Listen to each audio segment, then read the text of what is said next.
Welcome to day one of competition at this year's Düsseldorf Grand Slam. Düsseldorf is a regional economic powerhouse straddling the banks of the River Rhine. The famous Altstadt, Düsseldorf's lovely old town, is a must-see attraction. There's also high fashion shopping, museums and the city's plentiful nightlife. But we're here for this, the latest leg of the IGF Judo World Tour.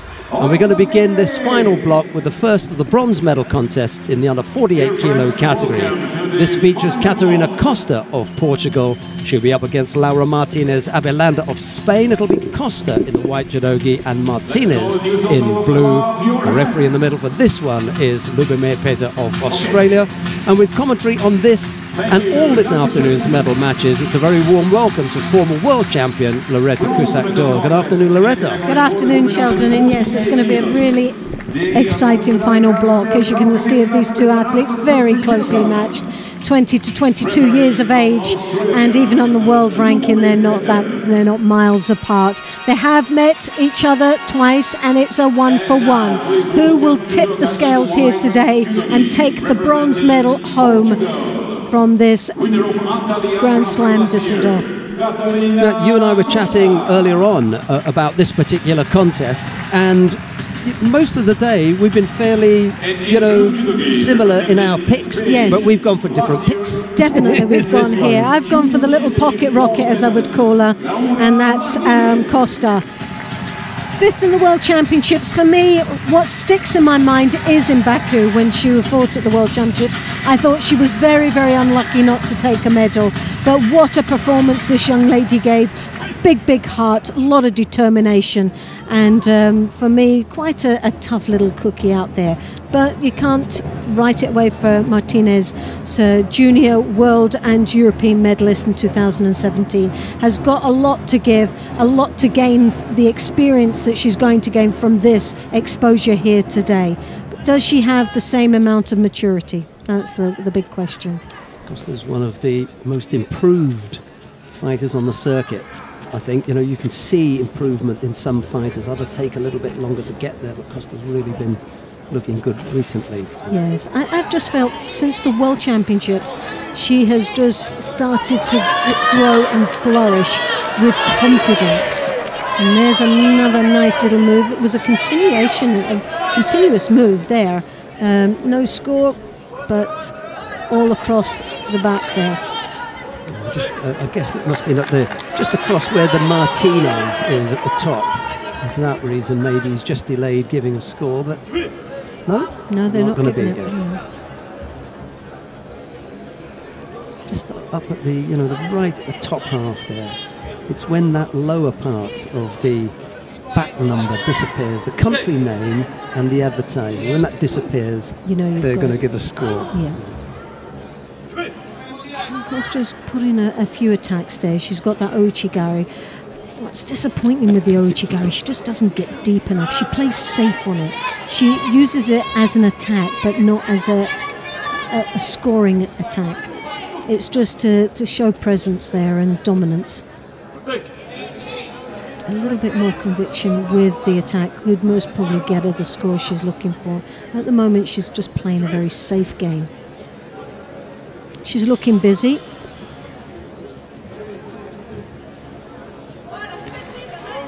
Again, and see, those sort of attacks is something that she could fall short on and pick up the shidos. And the last thing she wants to do in the early stage of this contest is start accumulating the shidos from poor attacks. A very strong field of players as well to get to this stage. It's a real achievement. Yeah, there's another nice Sianagi there from Costa. Well, she's putting in the work, there's no doubt about it, but can she sustain that amount of work ethic? That's the problem, is when it starts getting closer to the mark or even going into golden score, will she have enough in the tank to finish what she starts? Now, Martinez put a Sianagi in there, and that looked very, very strong, very close to scoring. First opportunity really she's had of coming into play in this contest.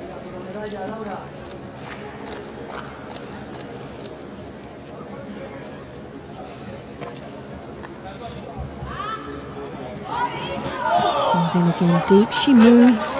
It's not the most attractive attack, but she is moving, Martinez.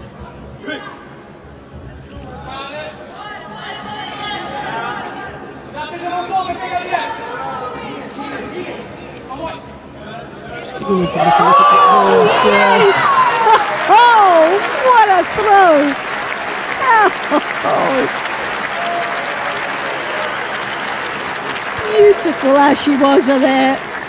Perfectly timed. Oh, that was just wonderful. My little pocket rocket does it again. Good pick, just as Martinez. She just looked to me as she skip. going. Swept the feet from under her. Pulled the rug from under her. Definitely a brilliant finish there.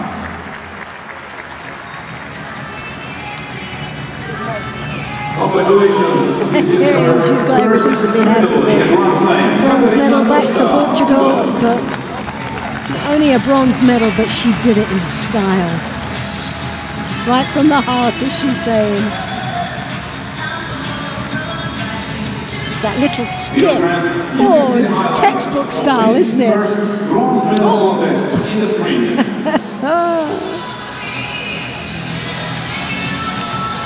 Oh, you couldn't have planted that any better there. Well, you know that's going to be on the highlights reel. Oh, definitely. It's got to be. And not just for today. They're going to keep that one because, as you say, that is textbook. That's textbook. Even the hand movements. This little skipping action is what you don't want to do if you're on the receiving end of someone with perfect ashiwazas. We come now to the second of the bronze medal contests. Katharina Mentz of Germany faces Natalia Brigida of Brazil. It'll be Mentz in the white judogi, Brigida in blue. The referee in the middle for this one is Artur Fando of Belarus. Well, there's a little bit more maturity there for Mentz. She's got a lot more experience under her belt.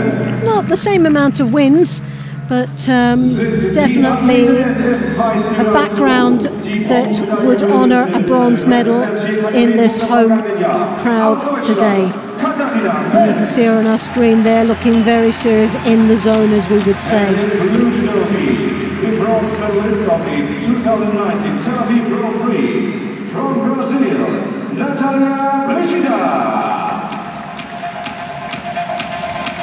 Brigida has an outstanding performance here today, and she'll be wanting to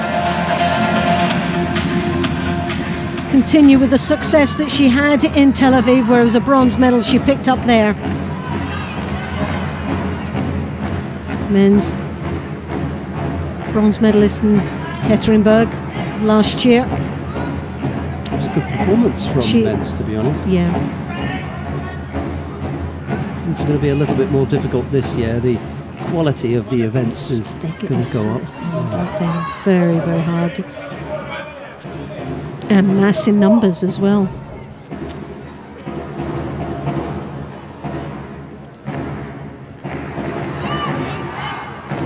High collar grip there from Mentz. Trying to draw in on that right shoulder. You can see the right hand of the Brazilian just trying to block her opponent out, trying to stop the engagement of that leg. As you can see, she's bracing in there, looking for that opportunity. Beautiful Siotoshi, though, come through there. The Brazilian follows through, looking for the opportunity in the Niwaza. Germans are normally very strong in their Niwaza, so she'll be comfortable engaging down there.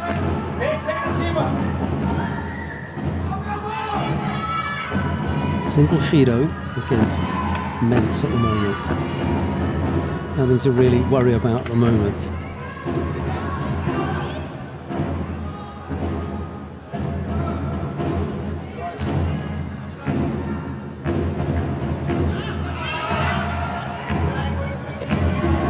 Brigida there, drawing her opponent back once more. Works in with the Niwaza, looking for the Jujikatami. Mentz defending quite nicely there at this particular moment. She's left herself a little bit vulnerable twice now in the Newaza.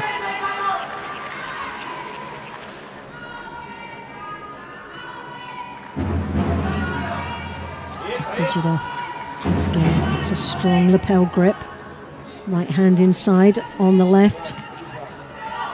Tries to manoeuvre her opponent to the edge of the contest area. Men's finding herself now playing a very dangerous line there. Brazilian stepping across for the Taitoshi, then following right through, trying to capitalise in the Newaza. Men's back up onto her feet as quickly as she went down. It was meant to knocked out Brigida's teammate, Gabriela Shibana, in round 2 of the competition. Left the way open for Brigida to have a better performance. Again, another Ashiwaza.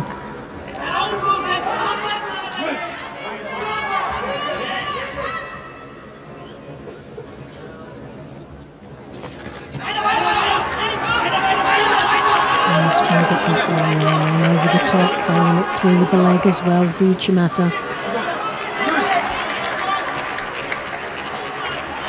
Judo now for both athletes. And we're into the last minute and 15 seconds. Yeah, Brigida just a little bit weak with that last attack.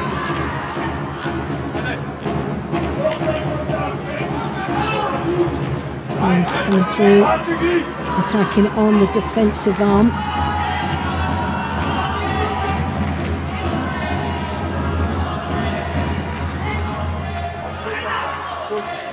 Doing those sleeve grips there. Working with their feet, trying to really hold each other out.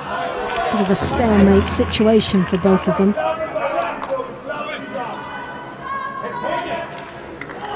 Brigida there with a little bounce, trying to get some energy into those legs as the clock has ticked away into the last half a minute. Oh, nice turnover in the Newaza now. She's threatened the Newaza. She went one way, switched it the complete opposite. Totally fooled Men's, and there she is now in a position she wouldn't have wanted to be in, and she just needs to get that leg out. But the work she's putting in, Brigida had been threatening the Newaza right from the beginning. We'd seen a couple of possibilities for her that didn't come to light, but it was a mate. 10 seconds remaining.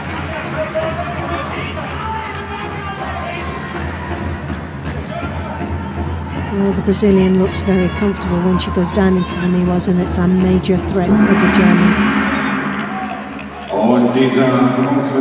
And in general, the Germans are very, very strong in their Newaza. They're very competent down there.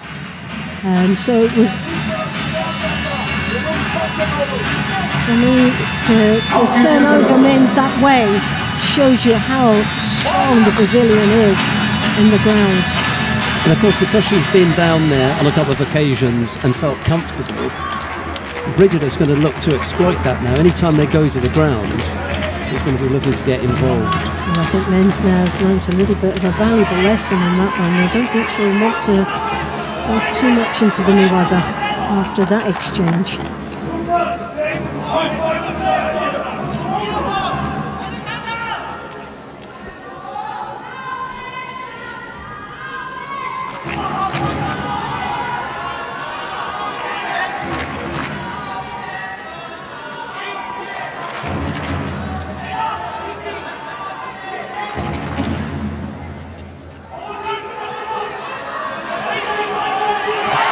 Men's catching the head there, coming in with the Uchimata.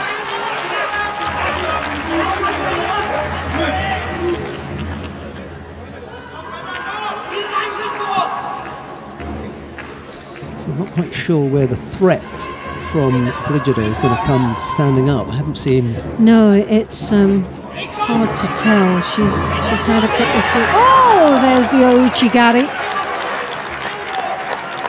Yeah, it's been Brigida who has gone on the back foot. Yes. Ment's the one looking as though she's going to come up with a standing technique, whereas when they go to the ground, it's been pretty much all Brigida.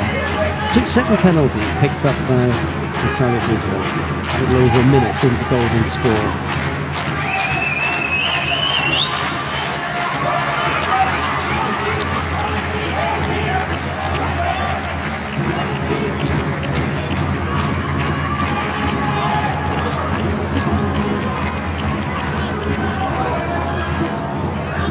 Men's looking very busy on the edge of the contest area.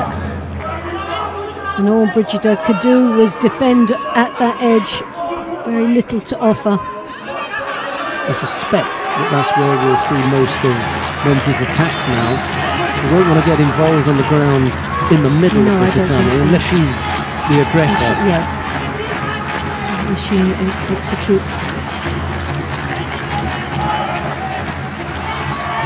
She's trying desperately to throw that arm over the top. She's got to be careful if she does that. She doesn't want to get caught with any Serenagi or forward attacks.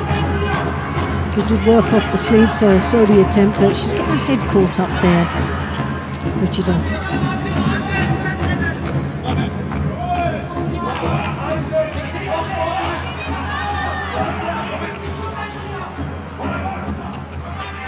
Two minutes of golden score. That's gone pretty quickly, actually.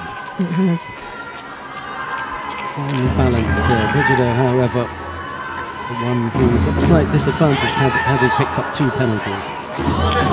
It wasn't very clever. A little bit of a false attack there, and she'll pay for it with a penalty there. 2 Shidos apiece now. So this is where the problem lies. 2.5 minutes in golden score. They've been battling away for 4.5 minutes, and they're going to get tired. And mistakes will be made.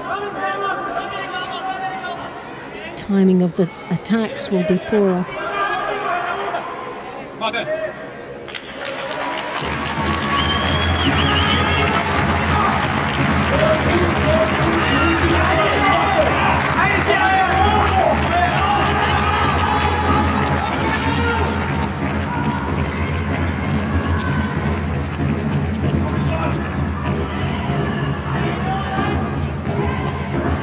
Side skip, we saw that before, and someone was on the receiving end. Martinez, we've got pumped over.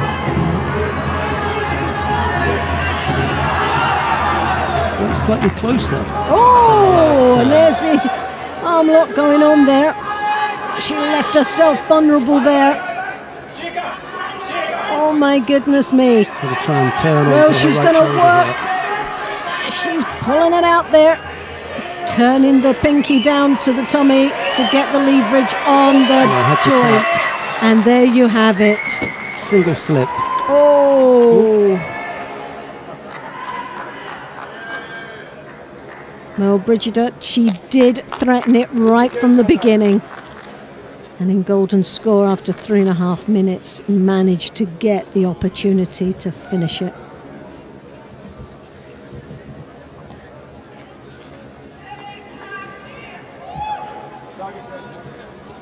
Oh, as you can see, Men's desperately holding back the tears there of disappointment.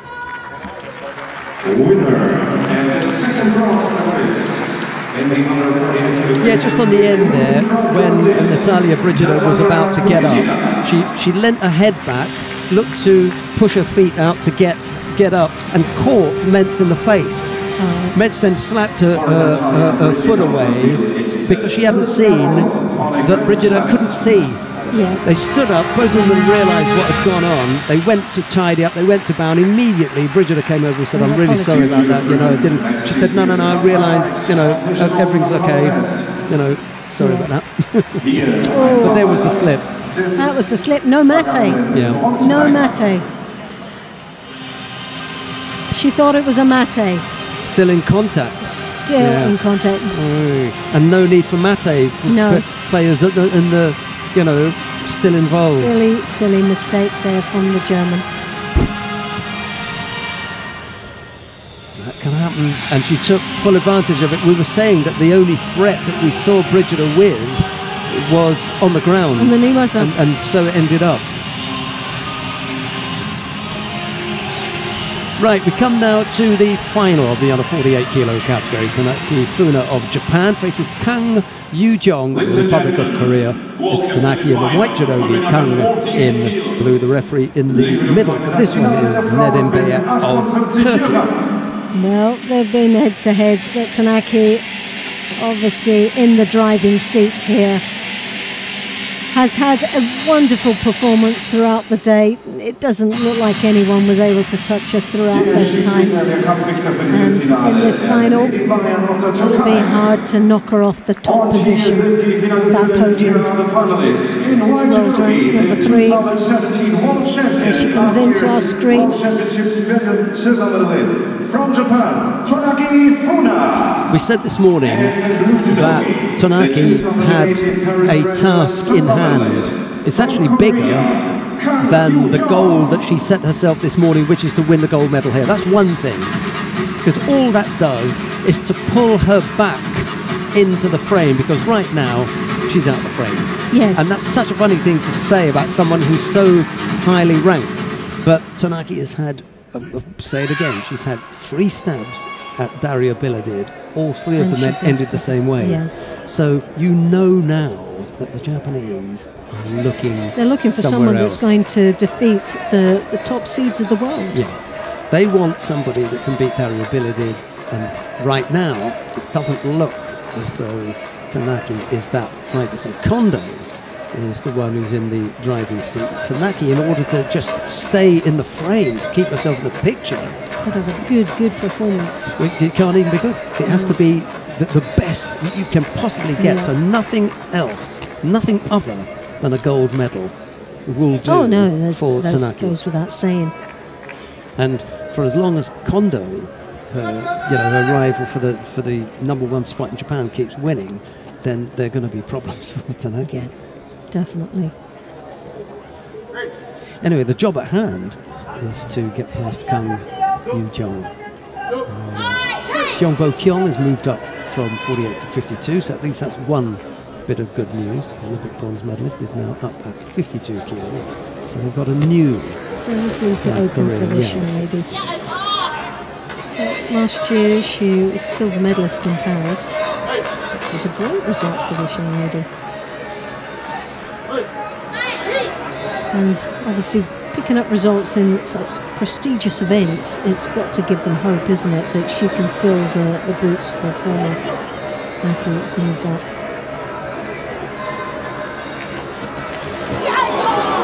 Tsunaki, world champion, miles apart, isn't it? Yeah.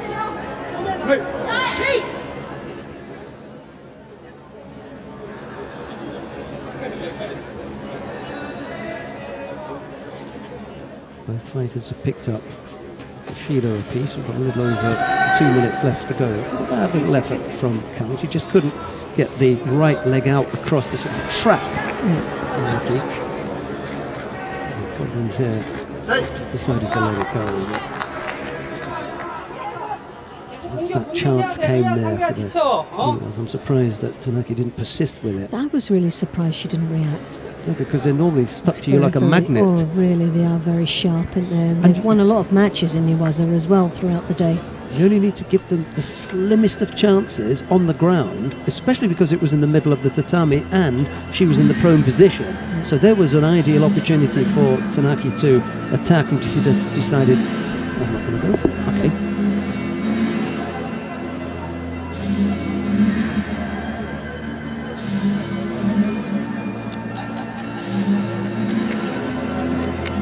Time is running out for Tsunaki. At some stage, the Japanese are going to have to, really settle on their pick for Tokyo 2020. And I say that because 2019 here, it's next year. It's next year, but you know what? In judo terms, that's a long, long way away. But especially in a contact sport where injuries could come in, they need to have a couple that are going to head all the way through to the end. They'll keep that right to the end. My concern for Tsunaki is that in September of last year, she tumbled once again, for the 3rd time, to Biladid. October, November, December, January, February. It's going to be March soon. 6 months have gone, and she hasn't seen her again. No one's seen her though. That's the thing. Right, but who's going to be given that opportunity? So surely they're going to want Kondo to have a run at her before 2020. Oh. Well, where are they going to get that? I think This is the question that everyone's looking at, isn't it? Biladid had such a blinder of a year last year, didn't she, in the World Championships, Junior World Champion as well, and was winning everything. And and now she's gone out of the limelight as such, but everyone wants to know what's her performance this year going to be like. Where are we going to see her next? And the thing is, the risk that she takes by coming on the scene is that if she does have a poor performance, because she's been out for such a long time, and she will be brushing herself down, brushing the cobwebs off just to get back into world-class competition, that a poor performance might gain a lot of confidence for other athletes, because they'll just say, she's only human, she's got 2 arms, 2 legs, she's the same as us, she can be beaten. Last year we couldn't say that. It looked like no one could beat her. Chance on the ground here, and Tanaki persisting, working her way to the top. There's the Tatsujio Gatami that we were talking about earlier on. Superb. Quite high up, because she hasn't got the lower half of the body. No, she's lost control of the head. That was the shoulders and the head control was not there. She went too far. As you said, Sheldon, far too much over the top. Really a lost opportunity there, wasn't it? She could have had that all over and done with. I'm not sure what it is that they want to have a look at, but the table officials have said to the mat official, there's something we want to look at. That's why he's given that signal. That signal doesn't come from him to say, I want to see something. It comes from the table officials who've seen something they want to have another look at. Given it Rosario. Okay. Missed that, Rosario, I must admit. Chimata.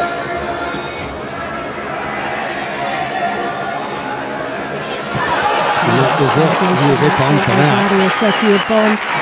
Straight up on. Did they give that a straight up on? That was nice. Coming back to her feet. And just had to smile on that one, didn't she, really? Yeah, got caught. Now, so here's the thing, that you can, there's the relief, you know, okay, that's what I came for, that's what I wanted to show people, and I've done that, you know, I've got to do this to keep in the frame. Yeah. Incredible. Well, when you look at other countries winning a medal like this, you've seen what your place, haven't you? That's it, that's it, you're number uno, and that's it, you're going. We'll see both the scores then, and then we can see just how sharp. Oh, I see, that's why she was coming up. It is. Well, that's the finish. Yeah, that was the finish. Oh, that was nice. Beautiful Santana was it? Sumigation. No argument with that. Would have been nice to see the other one. Yeah.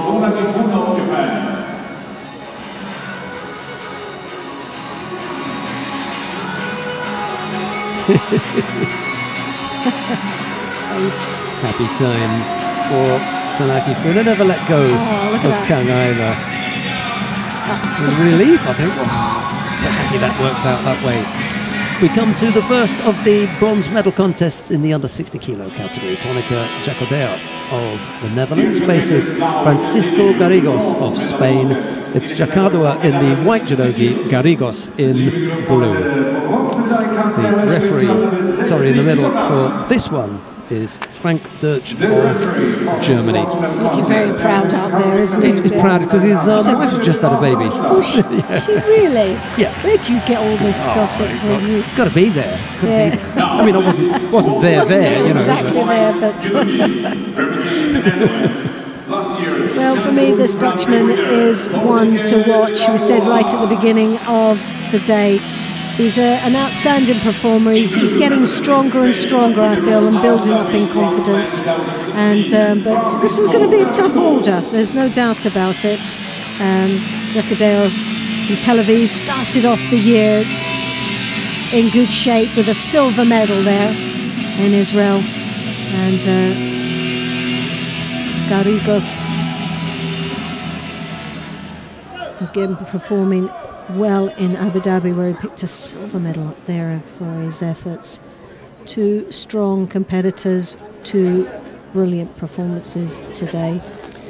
Lost out in the quarter-final to the #1 seed Robert Shvidobadze of Russia, and then he had to come through the repechage contest where he defeated Luka Makidze of France. That put him in this contest against Francisco Garrigos. Garrigos, for his part, defeated Jabba Papinashvili, the young Georgian, and then Diobek Urzboyev of Uzbekistan. He lost out in the semi-final to the #2 seed Nagayama Ryuji of Japan.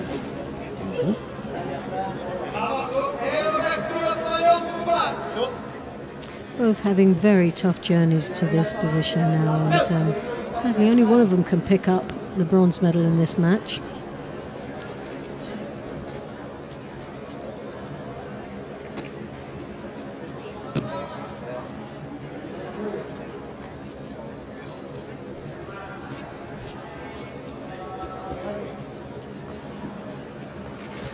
Goes through with the Sienagi attempt.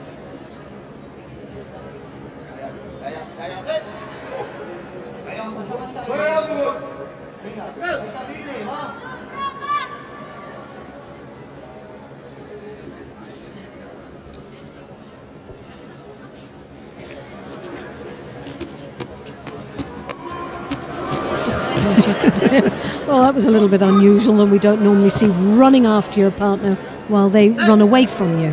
Well, if that isn't a very obvious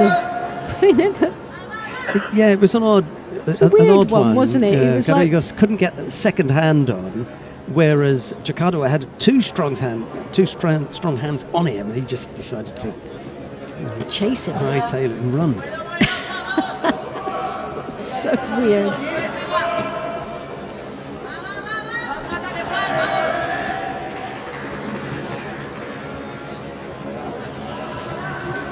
After the contest gone, just a single Shido against Garrigos, so I think that's going to change now. Yeah. Signal there, where the referee just pulls one arm to one side.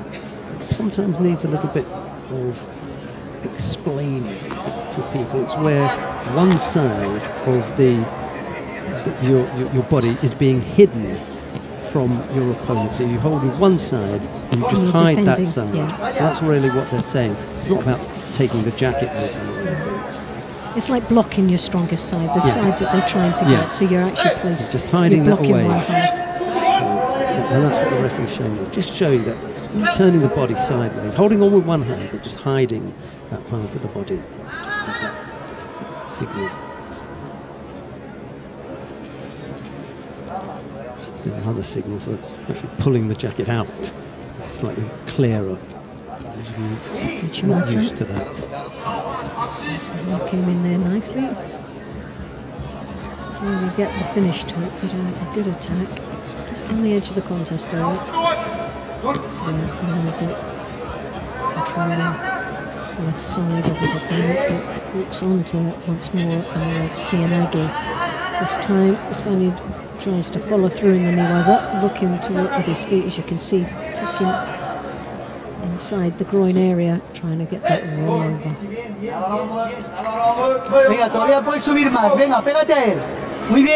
Some lovely photos of the Spanish coach at the last World Championships celebrating with Nicolas Sherazadishvili when Spain won their first ever gold medal at the World Judo Championships. Terrific scenes there, and the coach was really absolutely, tears. Oh, yes, well, that's got to be a score.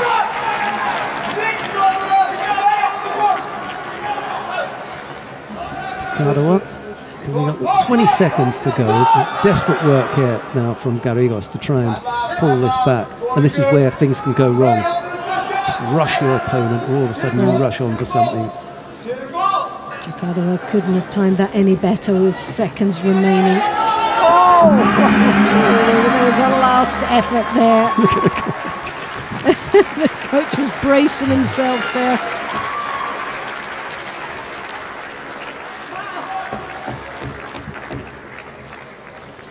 So you're right, Rita. This is a vastly improved Tonica Takadawa, and at last, yes, getting up there now and taking a Grand Slam medal. That's a terrific effort. That's a really good step forward in the right direction for him, and I'm sure we'll be seeing a lot of more outstanding performances that we've seen already from this young man later on this year. His first ever medal at a Grand Slam event. Is that a 5th place? Yes, he's someone that's always floated around in the sort of medal area, placing areas at 7th and 5th, but never actually stood on that podium. Well, he will today, and he'll be delighted with that performance. Well, I suppose you could go back to last year when he won the Cancun Grand Prix. So, you know, October of last year. Yeah. But he really did well, when as you said earlier on, when he followed that up with the silver at the Tel Aviv Grand Prix. Tel Aviv was, you know, those two things. It was like night, and when yeah. you look at the sort of quality of athletes that were in both of those and events. 5th in Paris. Yeah, so just missed out on a medal in Paris, but he's been knocking on the door. But like you say, Cancun was a bit of a turning point for him, and from there he was quite impressive in Cancun, but he's just got better as we've moved along.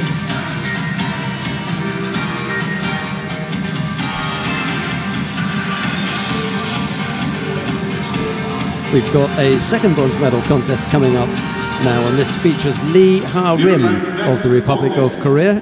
He faces Lukumi Chukvimiani of Georgia. It's Lee in the white judogi, Chukvimiani in blue, and the referee in the middle for this one is Roland Poiger of Austria. Well, back in 2015, Lee, junior world silver medalist. Now, please welcome judoka in white judogi, representing Korea. 2018 Asian Games bronze medalist Lee Ha-rim. Asian Games champion, but 5th in the World Championships last year. So he's been, again, someone that just knocks on the door. Chukvimiani in Düsseldorf last year was a bronze medalist. So he'll be wanting to retain the position on the podium. Very familiar in this home territory of being on that podium.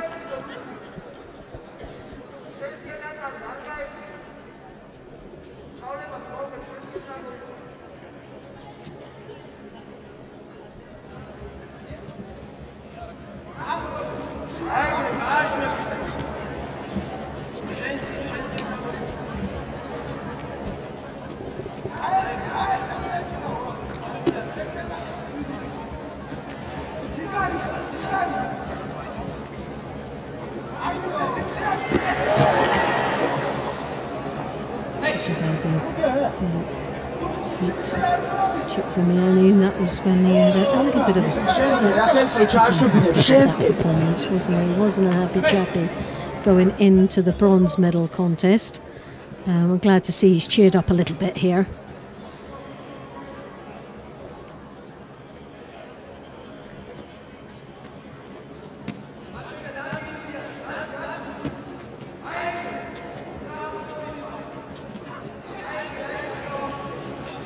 Up in that far right corner. He doesn't want to get his back into that corner. That's the best place for your opponent to be, but not you. No, you don't want to be sort of cornering yourself in there. There's very little option for you.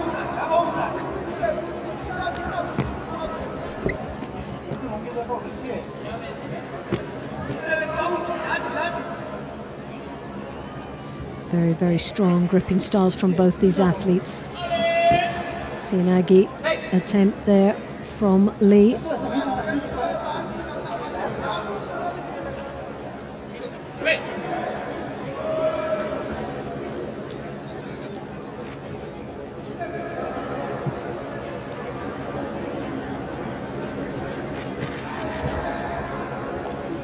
Chukvimiani advancing onto his opponent all the time. Lee just backing out slightly. Doesn't really at the close engagement that he's receiving from the Georgian. And this is sort of typical of the Georgian style. They like to be up close and that contact.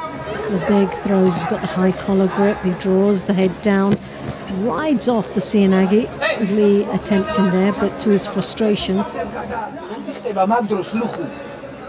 Georgian not happy while trying to set up.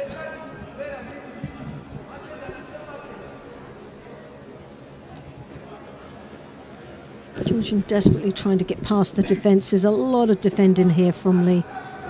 He will eventually pick up a Judo if he's not careful. The referee is keeping a close eye on that. As you can see, he's had a couple of Serenagis, but it's been a wee while since he really engaged at all. I'm not sure what it is that he's trying to defend. It's not as though he's got a score on the board, and it's not as though Chukvimiani's got two Shidos. There's just one Shido on there. He doesn't like that close contact with the gripping style of the Georgian. Obviously, the Georgians are very dangerous when they can come right over the top and the high collar and drawing the head down. He's feeling something in there, isn't there? Lee is obviously anticipating something really big's going to happen there. Yeah. And he's trying to back out, and all he's trying to do is to keep the rules from the door and stopping the referee picking up the Shido. He's dropping underneath him at that crucial point. He's been clever. There's no doubt about it, because as you can see, the Georgian has picked up two Shidos now and he's become more and more frustrated.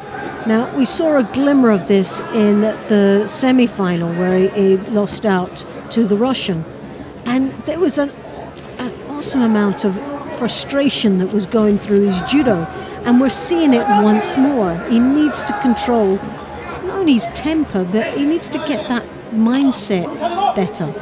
40 odd seconds left to go. Two Shidos picked up by Chukvimiani, although I just get the feeling that he's been chasing the contest. He's been chasing it, but he's been walking onto it all the time.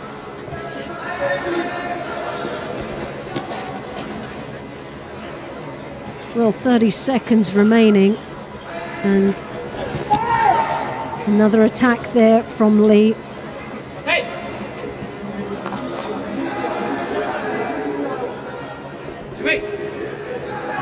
Yeah, you wouldn't be surprised if Chukvimiani walked onto something, would you? No, you wouldn't. Just because Lee must know that every movement that Chukvimiani is going to make is coming forward. And he's been clever enough not to fall for that. Really clever. There's no penalties for Lee at all. He's just done enough. What a tactical match. And Chukvimiani has got to be so disappointed in that. Well, the thing is Lee hasn't played this really well, because he's now in golden score. Yeah. Now, you've got the two penalties against you. Yes, you know, the force is with you as far as the scoreboard is concerned. But as far as the contest is concerned, it's not looking that good for Lee, because they're going to realise now, the referee in the middle is going to realise, hang on a minute, Chukvimiani's just been chasing you. Yes. All you've done is throw in those sorts of attacks. He's only got to pick up one penalty, and then the pressure goes on him. That's right. Yeah, and then the second one, well, he's really in trouble, because what they're saying is, hey, we've spotted you now. Yeah. You know, we've caught up with you. Because Chukvimiani has been the aggressor, hasn't he? Definitely. He's been advancing on all the time, but you know, he's his own worst enemy. He's his own demon here, because he's getting so frustrated. But that is a poor excuse of a Serenagi, and definitely should pay the penalty for that one, and he does. So Chukvimiani really has an opportunity now to start capitalising on that. He needs to. He's getting the engagement, is what he's wanted.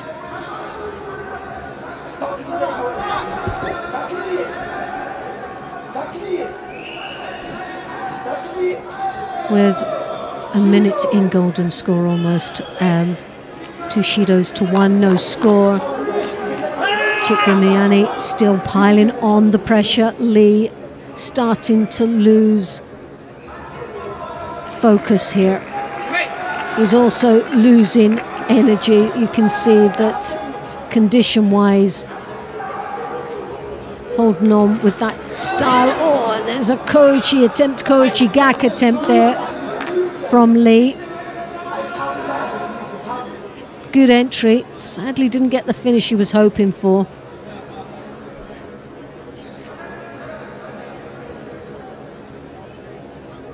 So it's 2 Shidos apiece now. And like what Sheldon was saying, Chukvimiani has now got an opportunity to take this match. Lee should have got it in the first 4 minutes. Now he's letting it all slip away. Tactically, he's run out of ideas. Everyone has realised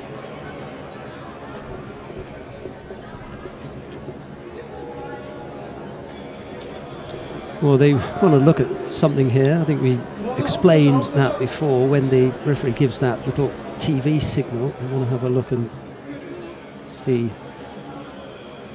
Well, there's no control there. With, No. I know what they're looking at. Did Chukvimiani have anything to do with Lee ending up on his back? For me, no. Just a simple rollout. It's worth having a look, but for me, it's not there.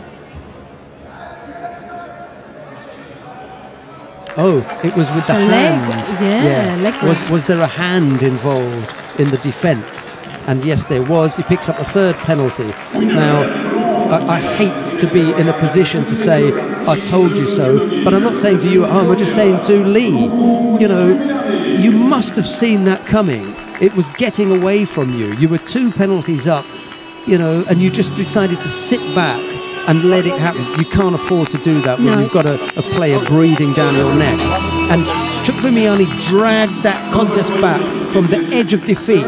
All credit to him. Too right, definitely. And you said it, but at the end of the day, if he was going to win it, he should have won it in the first 4 minutes. Going into golden score was the biggest mistake Lee made. And he might have thought, hey, you know, we're going into golden score. I've got 2... He's got 2 Shidos against him. I'm in the driver's seat. Yes. No, you're not. You've got X number of minutes left to go. His luck ran out after the 4 minutes, and his steam run out as well. Right, so Lukumi Chukvimiani of Georgia came through to win that one. A tricky one to watch, but it was a nice battle.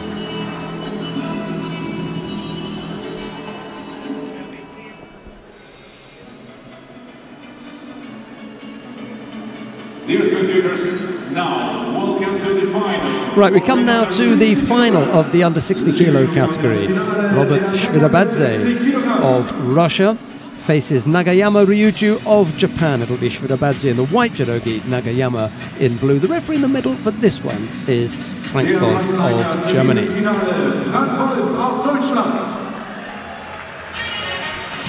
Well, the Russian world silver medalist, Masters champion, up against Nagayama of Japan, Masters gold medalist and world bronze medal, but also took a gold medal in Osaka.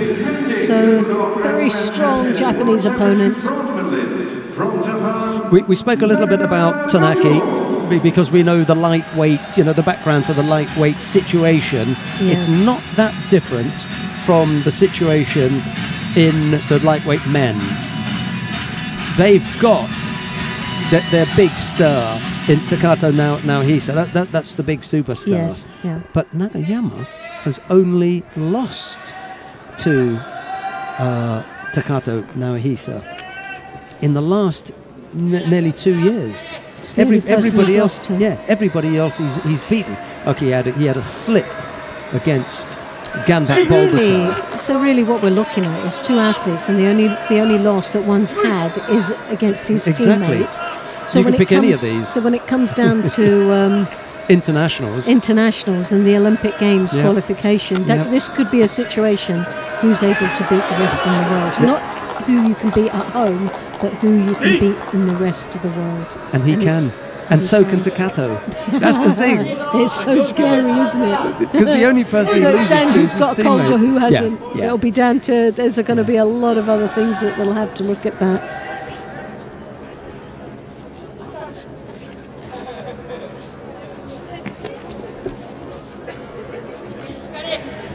So Nagayama came into this competition as the number 2 seed. Which would have say the number 1. Yeah, I was just about to say that. Great situation to be in. Number 1 and number 2 seed of this tournament, 35 athletes. I don't know who was saying sometime earlier on, around and about the venue during the break, about oh, it's not the highest quality. There are a few people missing. Oh, I don't know, but Chikvinirani there from Georgia was the bronze medalist we've just seen, and Jakdeel of the Netherlands also a bronze medal today. Both come from the top half of the draw. So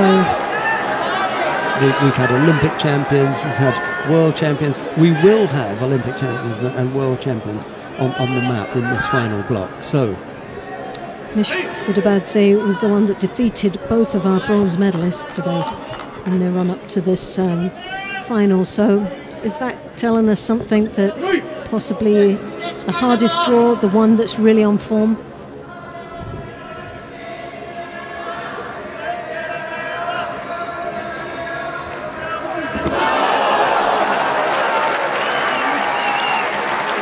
Well, Nagayama comes to form.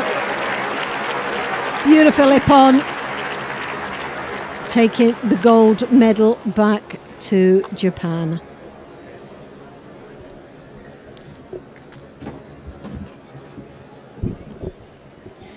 Class, isn't he? Absolute class, Nagayama. Definitely. Well,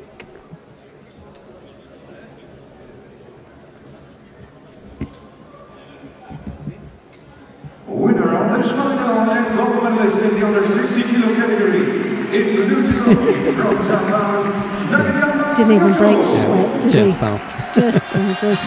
Just another day at the office. He's so cool, it's untrue. Now, very, very quickly, the Russians, we said earlier on, have held the under 60 kilo category Olympic title for the last 2 Olympic Games. And if there's another Russian that they're bringing out, then it will be Shvidabadze. Yeah. And this is what Nagayama has done to him. Nagayama there with the Uchimata. Whoa, over he goes.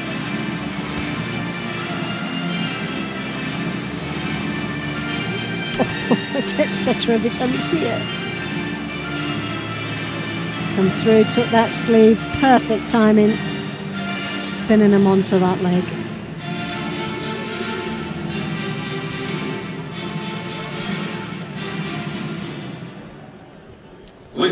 We come now to the awarding ceremony for the women in the under 48 kilo category. The medals will be presented by the World Promotion Director of the International Judo. The medals are going to be presented by the World Promotion Director of the International Judo Federation, Mr. Uemura Haruki. Bronze medalists are representing Brazil, Natalia Brigida. The first of the bronze medals goes to Natalia Brigida of Brazil. There's also a bronze medal for Catarina Costa of Portugal. It's a good pick, Loretta. Well done. The silver medal goes to Kang Yu-jong of the Republic of Korea. The gold medal goes to Tanaki Funa of Japan.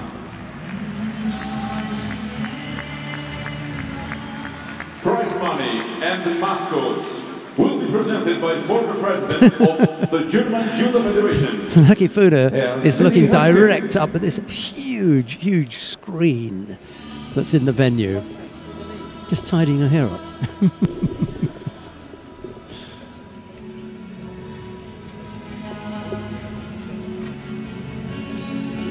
It was a must-win situation for Tanaki. And she did it in style, to be honest. Yeah, definitely. Difficulty for her is we know that she can do that. It's the beating of Billarded that's the thing now. Yeah. Really, it's just the thing that she has to do. Anyway, first part over, keep winning. And now the national anthem of Japan.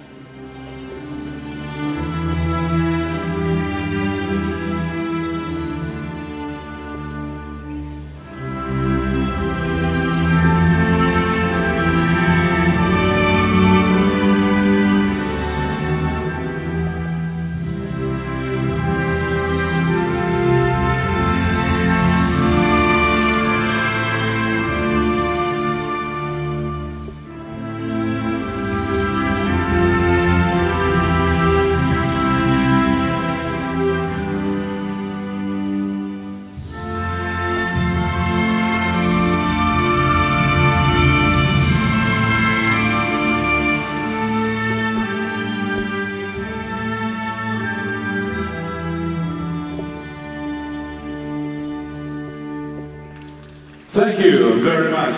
Now, family picture with VIPs and judoka. Time for a picture with the VIPs. And then the winning quartet can stay on the podium. And Brigida and Costa were the bronze medalists. Kang took the silver. It was Tanaki to take the gold medal.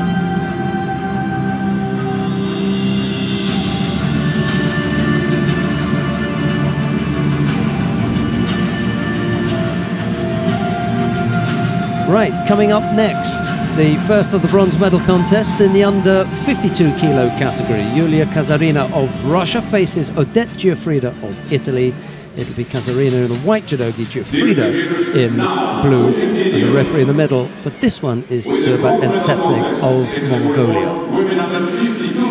Well, looking at the lineup, neither one of them have competed against each other. The little bit of the unknown in this bronze medal match. But what we have is a lot of experience and a lot of wins under the belt of Giuffrida. 91 wins. Now, please welcome judoka in There you have the Russian representing Russia coming in. Tonight's bronze medalist, Yulia Kazarina. Kazarina has been off for a while. She is back almost to her best. This is a good time to be going up against Giuffrida. Giuffrida is coming off the back of a painful loss to the Olympic champion in the semi-final. Took a bit of a... But when you look at the body, there. I was watching them just coming through onto the field of play there. Giuffrida, they're looking so zoned in to this contest and looking very, very confident. Kazarina, on the other hand, looked a little bit like... she's up against the Olympic silver medalist. It's a tough fight for her. She's very nervous looking. However, you know, if Kazarina wins it, big success. If Giuffrida wins, no surprise. No, that's true. It's an all-win situation for the Russians. She's done extremely well to get to this bronze medal contest, and like you say, it's a tall order to get past the Olympic medalist. But for she's this is going to be tough, definitely tough. But she's had some great performance today. You can't take it away from this young lady from Russia. She's fought extremely well. Very impressive. I think she's got a good chance here. You know, if Giuffrida's just off the pace a little bit. But I think she was off the pace in that last match. On this one, I don't think so. The rest of her contests were brilliant, weren't they? I think she was off her feet. She was definitely off her feet with the Ashimosas, there's no doubt about it. But she just got beat by a better person on the day. And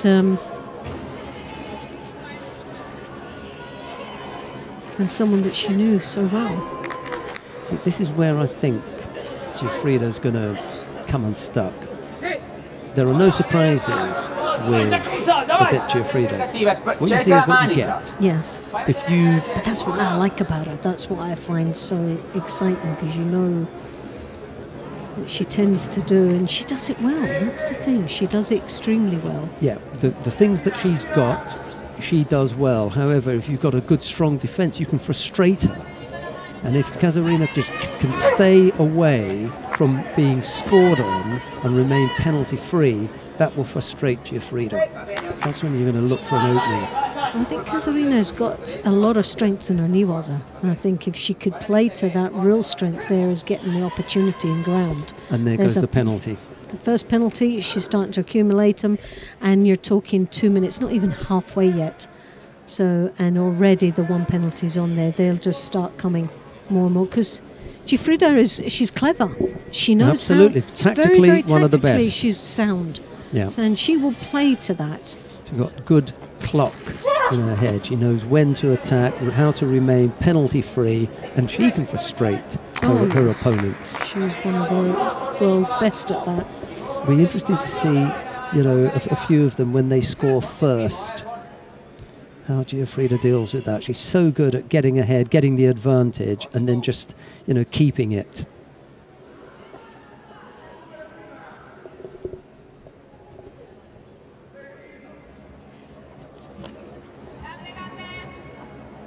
Minute 20 odd left to go.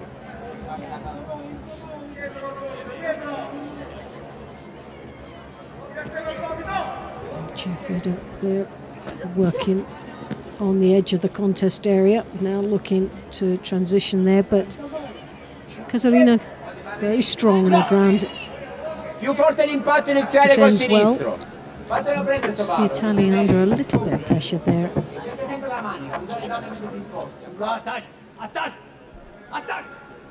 And there's the second Judo. To the frustration of the Russian, there's no doubt about it. She has been trying to...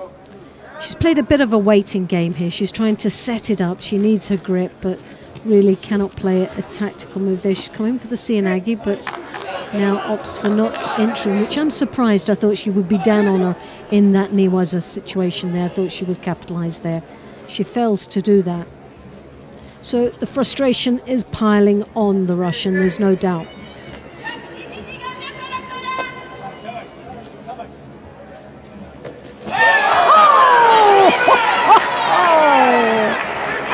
Again, well, don't you just love them? 22 seconds remaining. Awazari up, timing perfect. Oh, that was nice. Well, that was... I'm surprised it wasn't it, but I didn't see the landing. She just lost it a little bit. There was a slight turn on it that brought it into Awazari. Just down on the side, Just on the side, but swept her feet as if she was on a banana skin. Yeah, it's terrific. And there's no way back from that. Not at that time, anyway. Not at all. Not at all. You're just too clever. You don't become Olympic silver medalist. And that's why Giuffrida is Olympic silver medalist and adds the bronze medal from the Düsseldorf Grand Slam.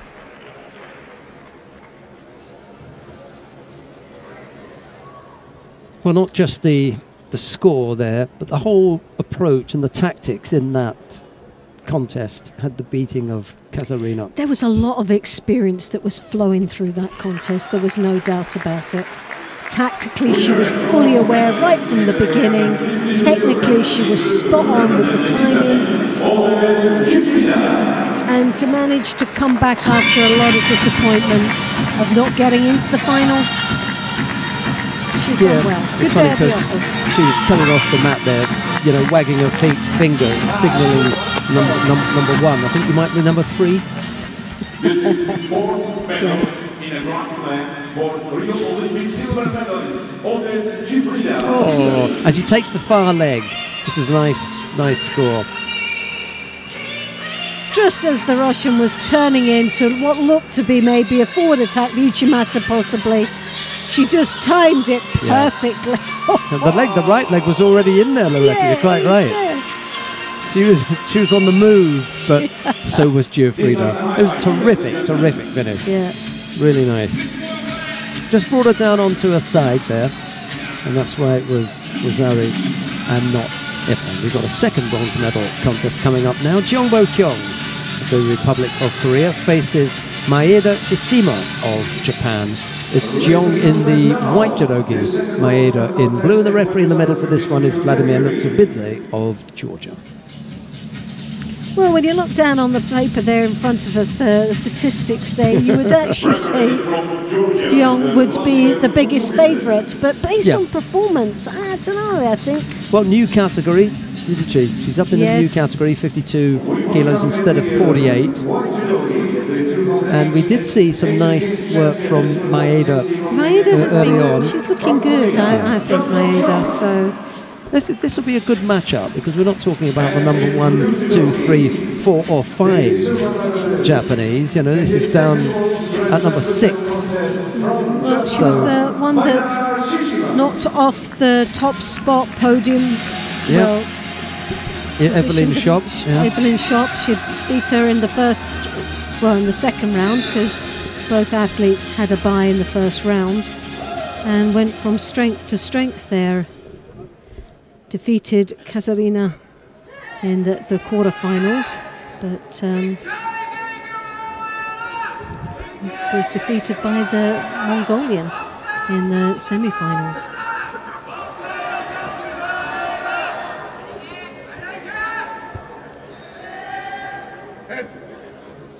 Japanese cheering section making a bit of noise there. I like the way they're all dressed for the occasion as well.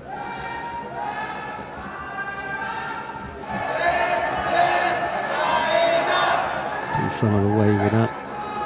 Young just showing her experience. The minute that it transmitted itself, that movement, she was ready to block it. So much so that Maeda ended up picking up a penalty for a false attack. A little bit harsh, I think.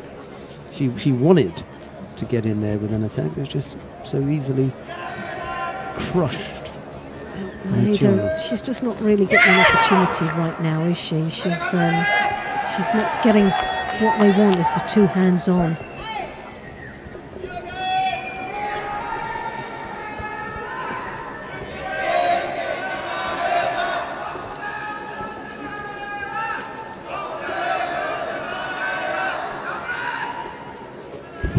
Kosota, beautifully executed, lovely follow through on that. Now goes into the Niwaza. Gets the turn. There you have it. She still needs to get that a little bit more leverage, but defended well by the Korean.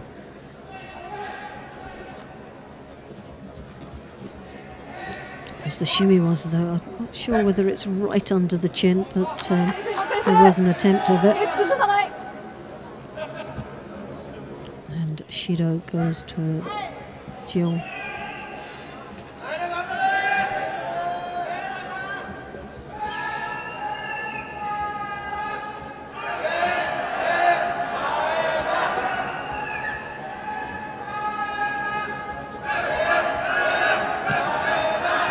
Maeda using her feet nicely, overstretches herself, looking for that Kosota once more. It worked the first time, but this time the Korean was waiting for it.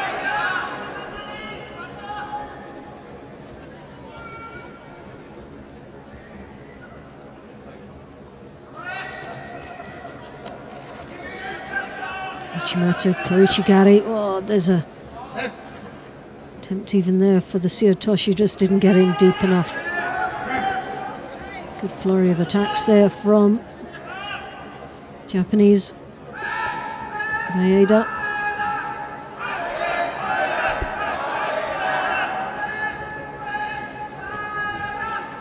Maeda now starting to settle into this contest. Oh yes, good Tewaza. And she gets on the board for that. Yep. She anticipated that well, controlled her upper body control. Nicely done. So 1 minute 14, Owazari on the board. Makes it really difficult for Jeong now, because Owazari down, minute left to go, got to open up, and Jeong hasn't got one of those kind of open styles, and she's quite defensive. Can't see where a tying or winning score is going to come from.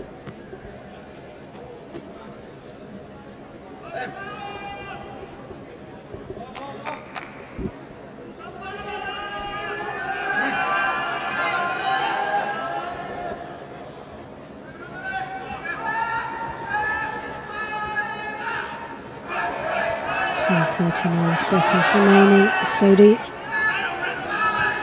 following through into the Niwaza, ticks away quite nicely. Tactical ploy there for Maeda, who now rolls her opponent over. Just the right leg to free up, if she can just control the top half though. Yep, staying busy though, looking for the Jujikatami.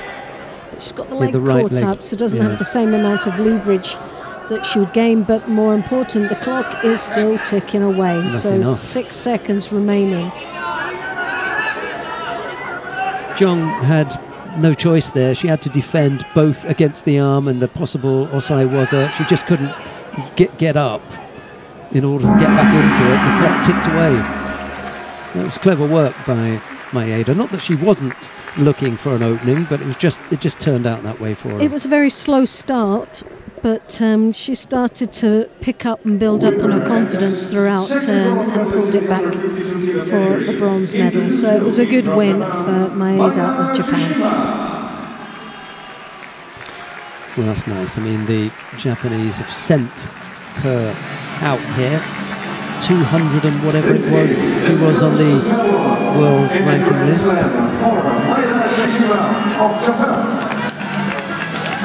that's put her up a notch or two. Well, our stadium announcer was just telling us that this is her first medal at a Grand Slam.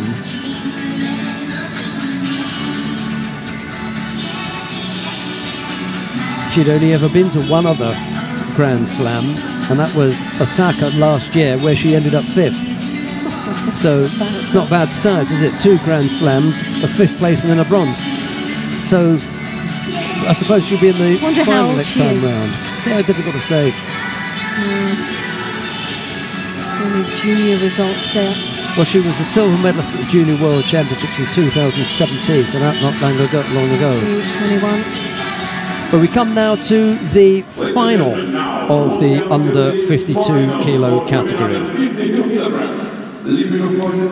Lagvasuren Sosobaram of Mongolia faces Mylinda Kelmendi. It'll be Lagvasuren of Mongolia and the white judogi Kelmendi of Kosovo in blue. Well, this is going to be definitely a very interesting match, but Kelmendi for me has been outstanding, hasn't she? So strong. Even that alone, when she gets her grip, there's no stopping her.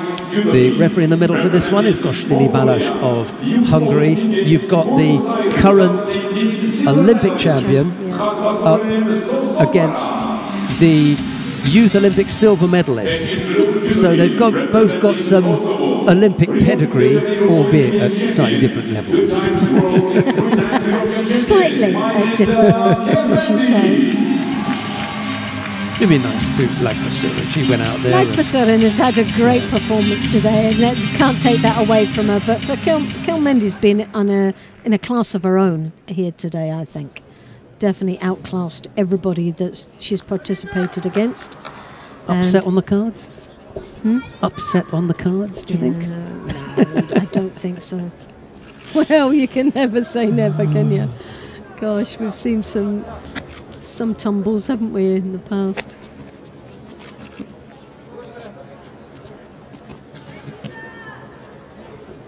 Even the last time we've seen her get beat, she had to just retire because of a burst nose. That's right. And even then she wanted to still continue. It was actually painful to watch.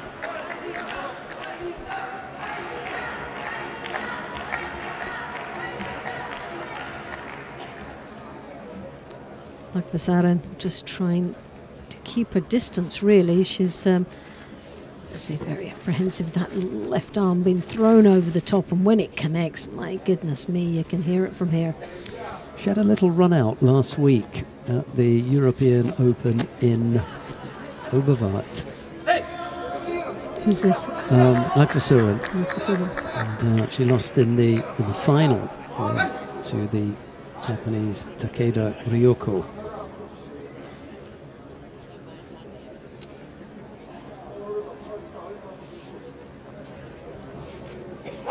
They lost to the Japanese last week. She beat the Japanese this week by beating Maeda Shishima. It was her that That's right. knocked her out. We'll put her into that medal match anyway.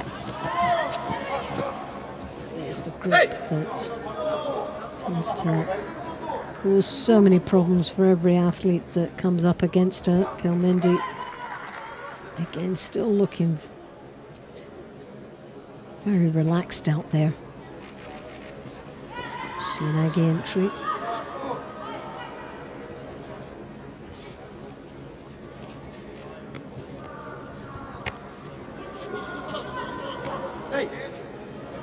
Sorry, they're with 2 Shidos already. We're not even halfway. One more would result in the hand sokomaki, and there you have it.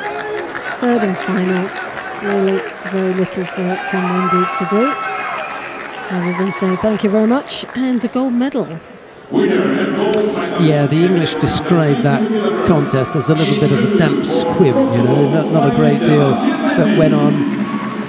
Tanaki had her job to do, Kalmendi had her job to do. They did it in slightly different ways, you know. Tanaki went out there as a, you know, busting them up, and you can only fight the way your opponent allows you to fight, and if someone keeps running away or trying to defend, there's not a lot you can do about it. She chased it. It wasn't going to be. She wasn't going to be the most stylish. We saw her in the earlier match. She took the feet from under her opponent. Again, they were running away from her, but it paid off that time. This, it didn't, but still a win's a win. Yeah. And so many of these fighters have got their goals. Their path is set out. They're just another step. And this for Kalmendi was another step. Along the way, within this competition, I think, there was another goal for her, and that was the contest with Giuffrida. She wanted that as well, not just the medal here. The medal came as, well, not extra, that was what she wanted, but absolutely certain that the defeat of Giuffrida gave her particular pleasure. Oh, I think that was the one that was sweet for her. She needed that one, really, to put it to bed, didn't she?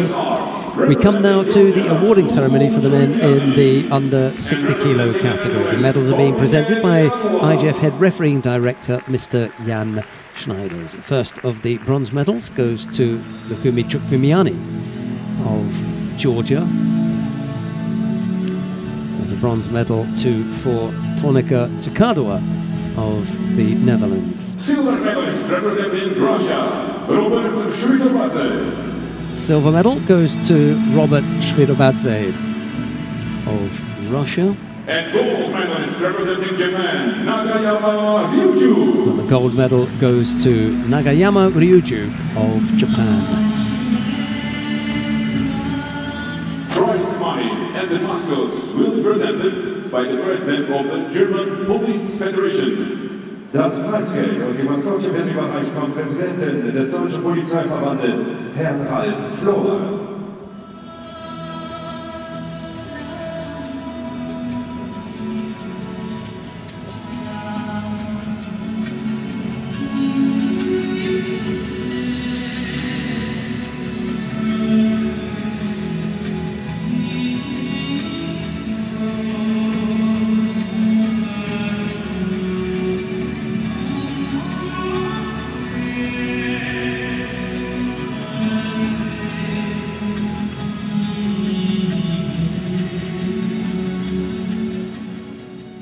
Ladies and gentlemen, please hold rise for the national anthem of Japan.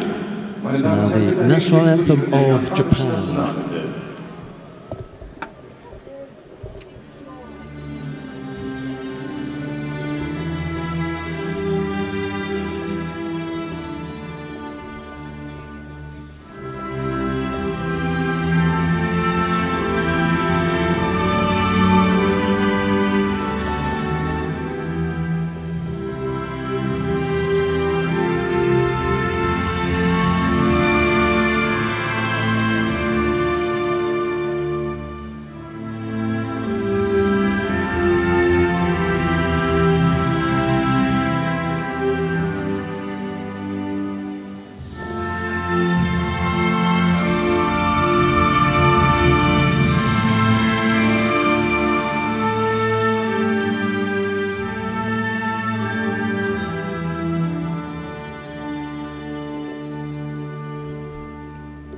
Thank you very much. Now, family picture with VIPs and judoka. Next year, in February of next year, given the numbers that we had in this competition this year, this is going to be incredible, isn't it? Well, it was 606 this year. Chukvimiani and Chukadua were the bronze medalists. Shvidobadze took the silver. It was Nagayama to take the gold medal. We're already thinking about, well, I'm thinking about next year. This place is going to be rocking.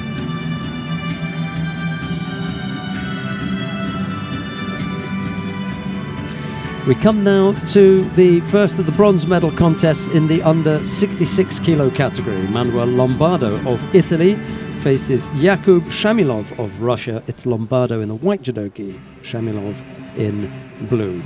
The referee in the middle for this one is Ioana Babiu of Romania. Here's Loretta. Well, when you look at the statistics there, they're not far apart from each other, aren't they? They're not miles apart as far as performance is concerned and what the results are saying under their belt, even on the world ranking. But for me, this young man...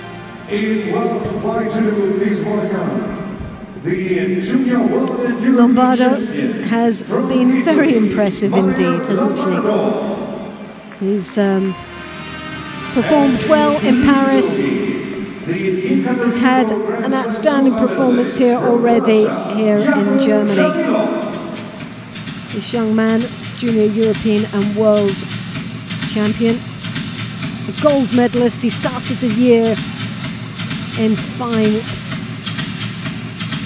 with a fine result in Tel Aviv with the gold medal, and now looks to take a bronze medal here, but he's got a tall order in front of him. Shamilov of Russia, Ekaterinburg, silver medalist last year.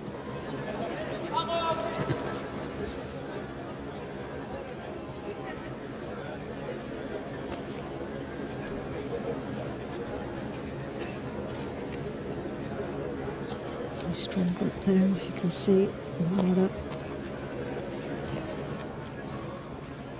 Right hand just trapping the left arm there, comes over the top, controlling the left side of his Russian opponent.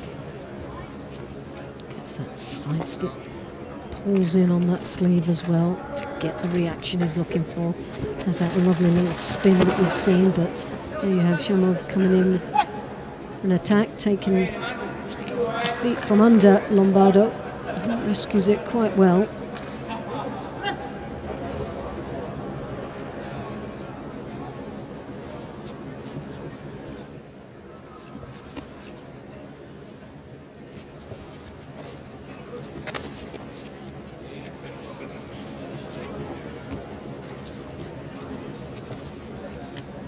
Once again, Lombardo taking the stronger control. Knocks off that lapel. Two attacks there, I'm not really convinced with them. That's the third one we've seen of that very move, but not in deep enough. Well, Shamilov has also got to be careful there, because at least Lombardo is making some kind of effort, whereas you can see he's just got one, and he's got one hand on. Yeah. So yeah, you know, look at Lombardo. Are they genuine attacks? Do they threaten him? I think they're genuine attacks, but they're just not strong enough. Yeah. When you put in attacks like this against a very strong opponent in the earlier minutes of a contest, there's a chance, a big chance, you could burn yourself out. And when it comes to the crucial time of possibly going to golden score, do you have enough left in the tank to be able to finish this? And it's been able to pace yourself, as well as stay in control, pace yourself enough to give you more left when necessary. Putting attacks in like that, that's going to be taking a lot out of Lombardo, and he's got to be careful.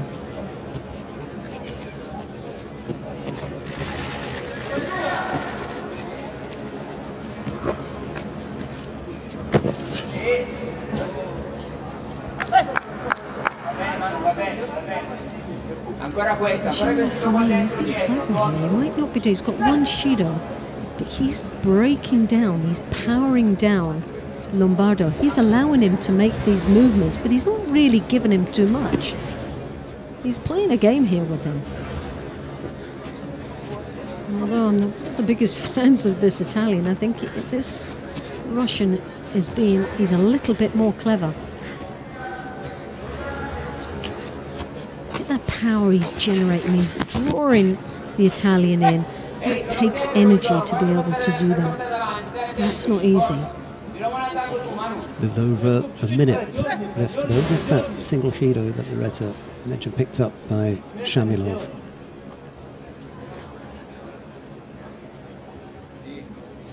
Good strong grip once more from Lombardo. So Temi was an attempt there just on the edge again. Whoa! Dai che ci sta anche Morote, forza!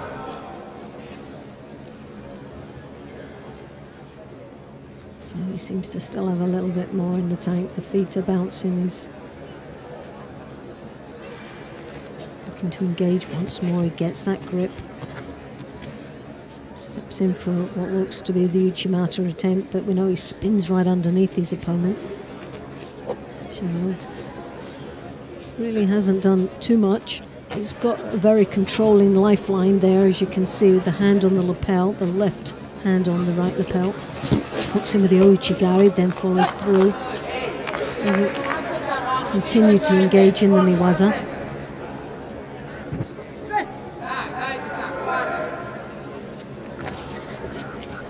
Lombardo once more, like over the top grip, draws the shoulder in. Shamanov comes over the top, and now we're into golden score.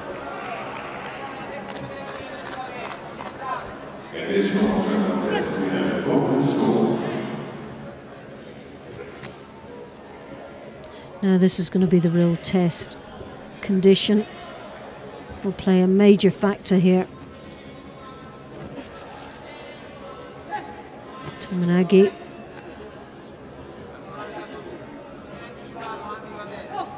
This time Lombardo picks up the penalty for a false attack. Yeah. Wasn't as strong as his previous attacks, so now he's starting to accumulate. Is that through tiredness? That's the question. I think he went to that well a little bit too often, the one that says, oh, it's time for me to throw in an attack, and he just threw one in. Yeah. It can't be, especially in golden score, they're just that little bit sharper, you know? You can't just be doing something for the sake of it. You've got to come up with something serious. It's got to count. Everything they do from now on in this golden score has got to count. Bene, ancora pressione, avanti.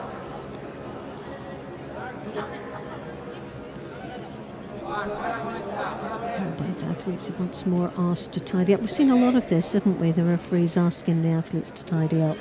Yeah, they want to make sure that when the gi is gripped, then you have a chance of doing something with it. Once the gi comes out of that belt, it's a little bit loose, and they want both fighters to have as good a chance as possible of being able to use what they're supposed to be using. So they asked them to tidy up, and that's actually asked them to tidy themselves up rather than having to stop the contest. That's a great effort. All right, get in there. Once more, the Ashiwaza swept the feet from under him. Yeah, flat-footed and maybe just switched off a little bit. Lombardo didn't feel the threat. Shamilov able to get round the back and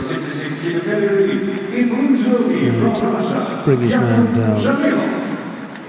Well, there was definitely plenty in the tank for Shamalov. He just waited and took his time, spotted the right moment to make it count.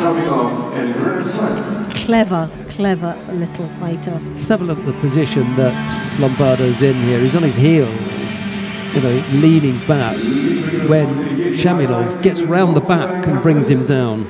Here to the friends, here the highlights of this bronze medal contest.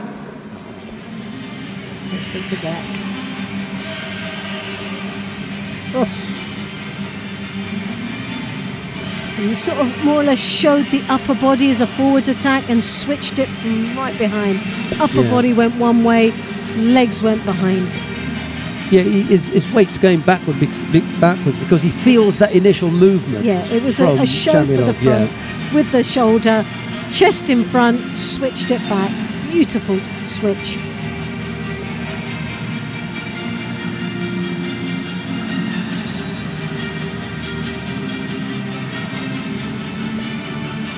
Coming up next, the second of the bronze medal contests in the under 66 kilo category. Yondan Perenli Bashku of Mongolia faces Denis Fierou of Moldova. It's Yondan Perenli in the white judogi, Vieru in blue, and the referee in the middle for this one is Orlando Cruz of the Dominican Republic. Orlando Cruz, that sounds like a bit of a film star name, doesn't it? He's got that film star look about him. He hasn't got the film star height. No, I know he will be okay if I say that. Tom Cruise was short, wasn't it? He used inserts. That's very true. That's very true. He's a shorty.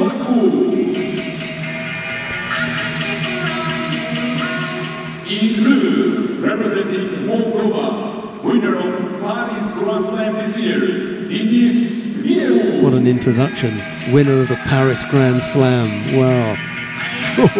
Can't ask any better than that. Winner. And he'll be looking to take a bronze medal. What a consistent athlete, though. Up again in the medal position once more. Gold 2 weeks ago. Looking for bronze this week. It's possible that Yondan really doesn't speak any English and he didn't understand that. Doesn't know who's in front of him. He definitely knows. Definitely. Linda Perenli. It was a bronze medalist in Osaka. Also, 2017, won the Hague, along with Hoyhot Grand Prix, a bronze medal. So he's very familiar with being on the podium on the world circuit.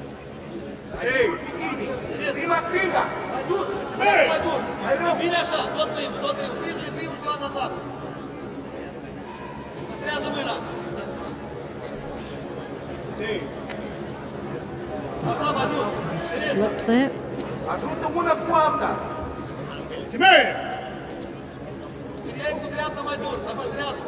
suppose if you lead with your face, you're going to get it knocked, aren't you, really?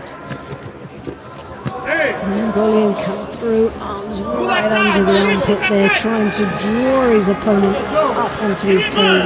Veru having none of it, but picks up Shido. And we've just past the 3-minute mark.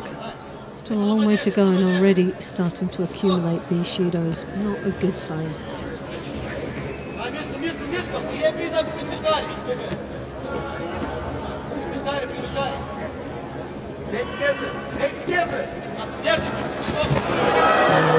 She wasn't there. Just managed to feel that coming to turn onto his front. Yeah, he reacts very well. He's got a good feel in judo, but again, another strong attack from the Mongolian, and so he's got to start coming back into play now in this contest. It hasn't really been his way throughout the first 2 minutes, and he'll be wanting to change that about. There's a Shido for grabbing below the belt line.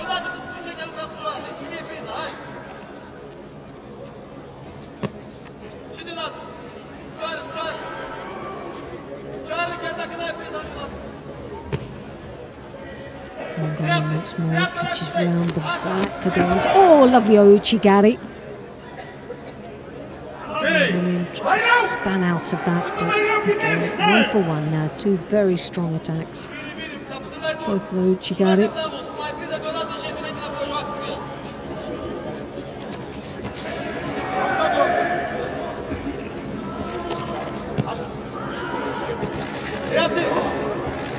So tough. Oh, Ouchigari! The legs are all over the place. He's going from left to right. Veru didn't really know which way to react. They happened so quickly.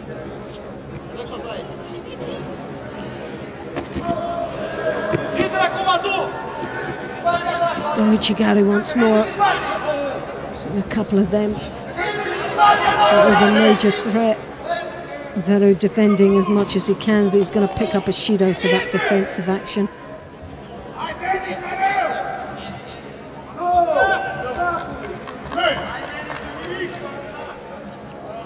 He crossed his arms, but he was crossing his legs as well, hoping for the best on that one. So Veru really has to now start stepping up on the pace.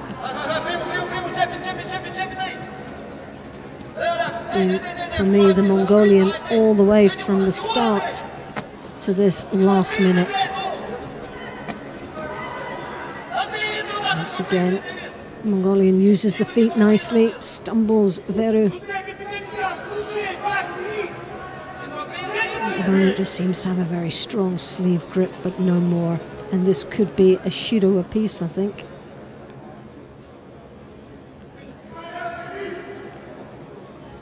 Well, they're going to let that one ride, and I just thought that that could be the end of it.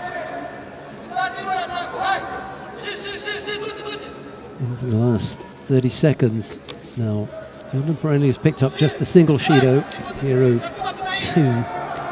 As we head towards a golden score, possibly it'll be the Mongolian with the slight advantage. Well, he seems to be doing a lot of work there. He's making his opponent Veru look very passive. Well, we're now going into golden score, 2 Judos to 1. Veru really has to play a major part in this golden score. He's allowed the Mongolian to dictate the pace of this contest up until now. Although having a very strong grip doesn't seem to be able to do much with it. It's got that Ouchigari, which has been close, but not close enough.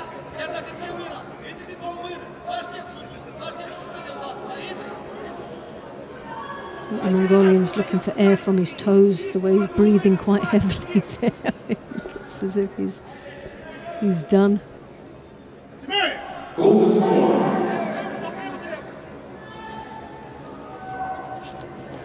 Oh, that was a nice opening there. That was a lost opportunity.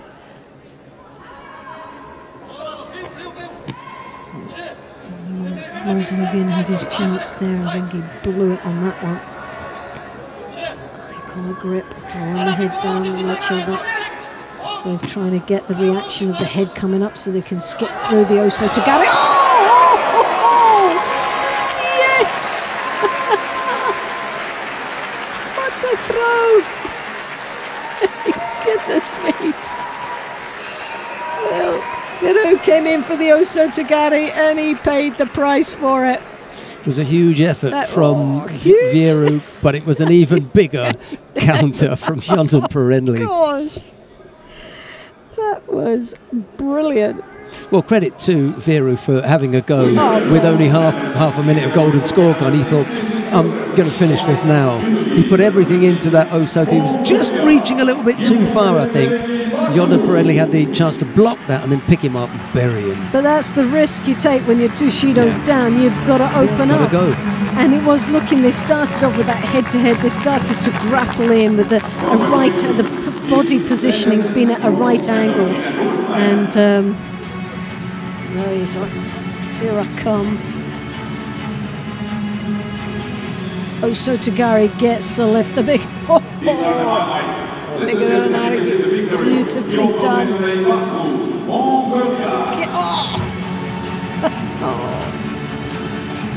It looked like it was going for the Uranagi. You get the spin on it though.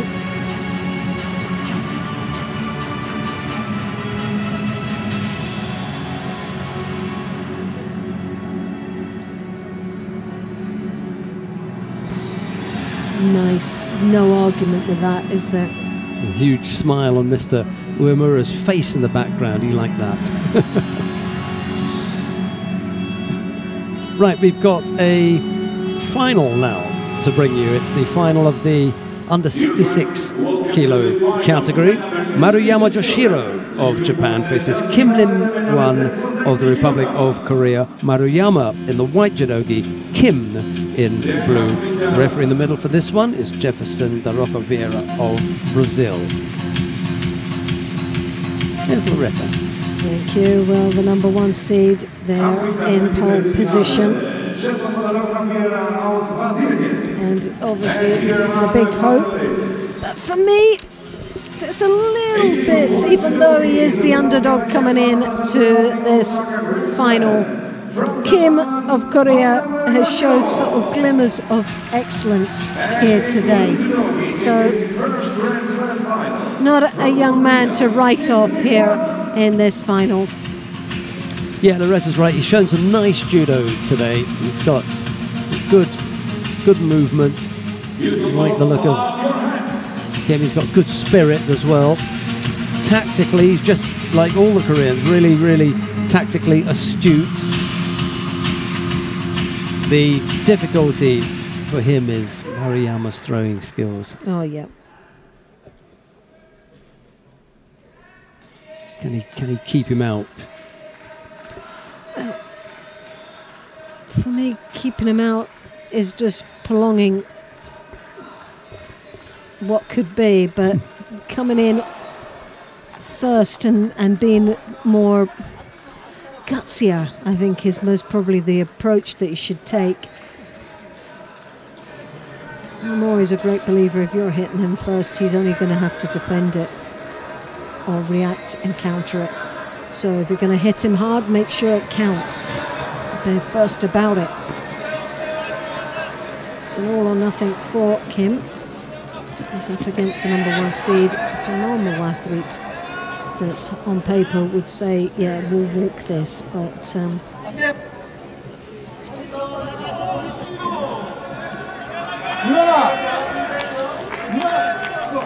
Kim picks up the first Judo. A little bit of a wake-up call for him.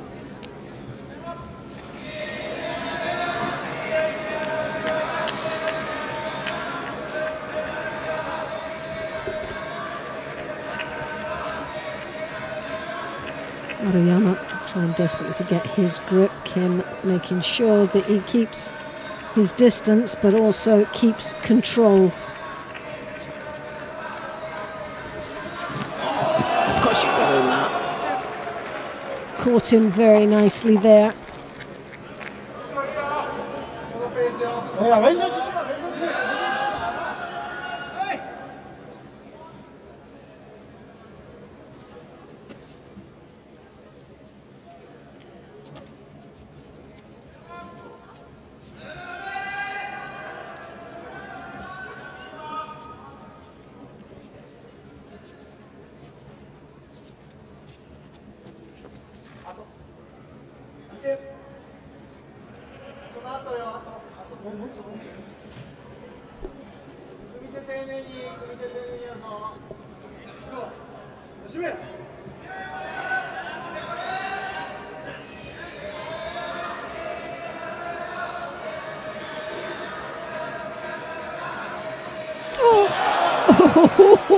Uchimata once more was there. How he managed to avoid being thrown for a pawn on that, I'll never know. He was up, double bounce up. It was like one leg replaced the other. He's got such nice movement into the technique, hasn't he, Maruyama? It is. It's a lovely bounce through. Beautifully executed. He's in trouble here. 2 penalties. Minute 41. Rosari down. He's battling. He's out of his depth. God love him. I'm afraid to say that is well put. You just feel for him now. You really do, because it's just... Well, you did say matter of time. It is a matter of time now. It's like putting the salt on the wound, isn't it? It's going to sting.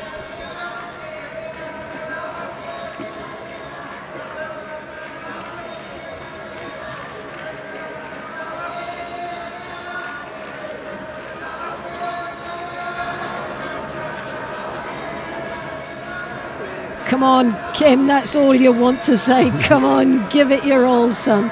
Get in there. Your moment of fame is waiting.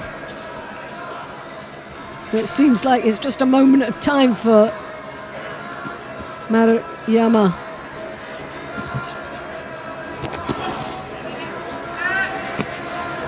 Here we go again. Almost caught him.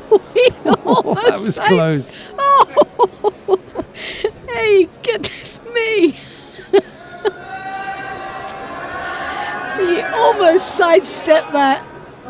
Hey, 35 seconds to go. He must be listening to me. Go on, Kim. That's all I can say. Give it all. He's got to give him a little bit of confidence there. And if Maruyama will attack again with Uchimata. Maybe that's just upset him, I don't know. Oh, go on, you just want a battle and a half to get on there. part of me wishes there wasn't that Wasari on the board, because this is starting to get a little bit more exciting. Kim is starting to come in there. Before he was on the receiving end, you felt like throwing in the towel for him, but he's really started to come alive, but sadly a little bit too late. Oh! We had to get that one in, but the bell had already gone. Cheeky little man. And I think Kim had just, taken the foot off the pedal. He'd relaxed. He'd heard it was the end. But Maruyama was in the process of going in. That also went gong, but that wasn't going to count. No. So, that was a good little outing. Maruyama, class on his own really in that one, but there was moments. There was just moments for Kim. One in particular. He really nearly had him going. Do you know what? That would have been unbelievable if that had happened. Hey.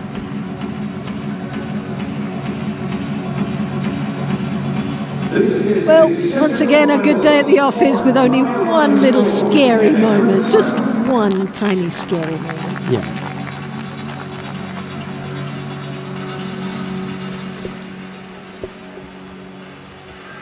See here the highlights of this final, with a winner for Maruyama Judo of Japan.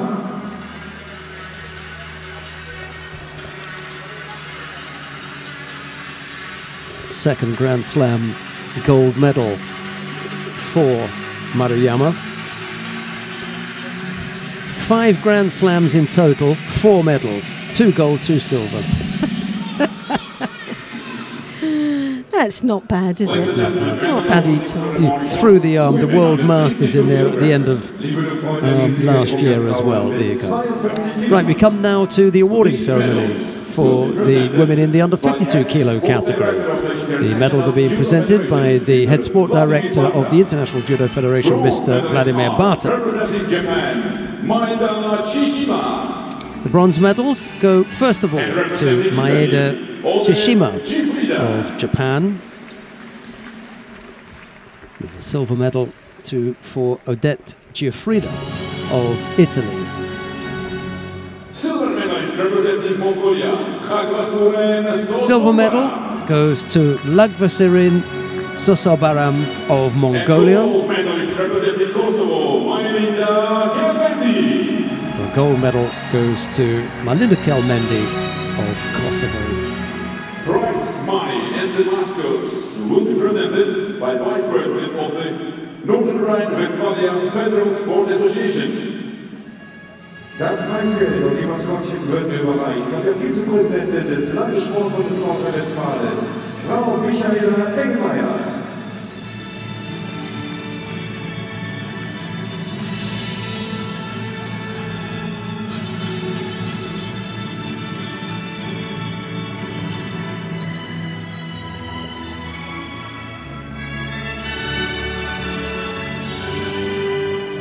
Grand Slam title number 6, I think that is. Ladies and gentlemen, please hold rise for the national anthem of Kosovo. Meine Damen und Herren, bitte erheben Sie sich zu Ihren Demonstranten. And now the national anthem of Kosovo.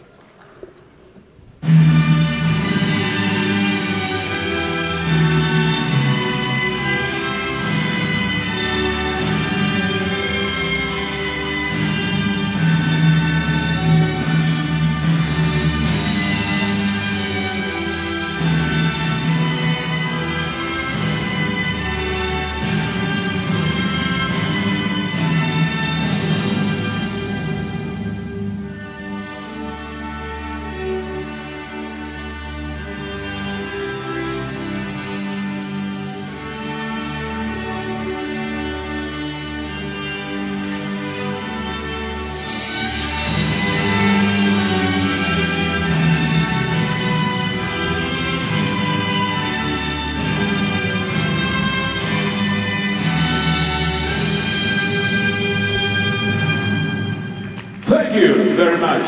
Now, family picture with VIPs and judoka. Your applause, please.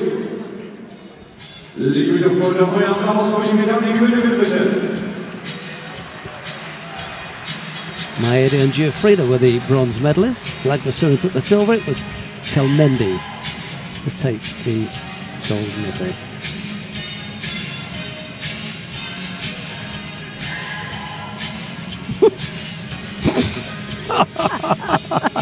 Don't you love that? You are kidding me. I've never seen anything like that, but it was funny. Right, we come to the first of the bronze medal contest in the under 57 kilo category.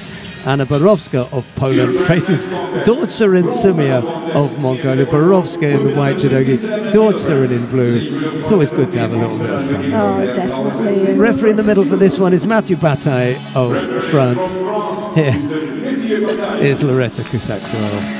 Well, definitely, it's got to put a smile on your face. You just love that, don't you? But here into something serious, and as you can see, this young lady, Borowska, coming into our scene, followed by Dortzerin of Mongolia. Both looking very serious, in the zone, and only one thought in their heads, and that's that bronze medal going home with them, wrapped around their necks. So Dortzerin, we would say, is miles apart in the leading up into this competition. Got to be the favourite of taking the bronze medal here today. Was the number 2 seed coming into this competition, but sadly was defeated by Rafaela Silva, the Olympic champion, in the semi-finals. So got her down into the bronze medal match.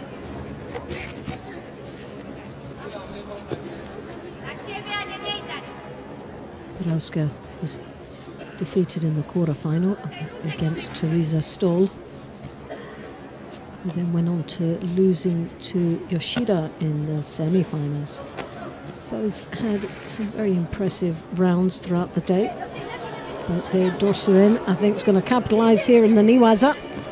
Oh, well, Borowska did ever so well to get off of that. That was a scary moment indeed. And there was a sore chin, though, I think. She did well to get off of that. I could not see her getting out.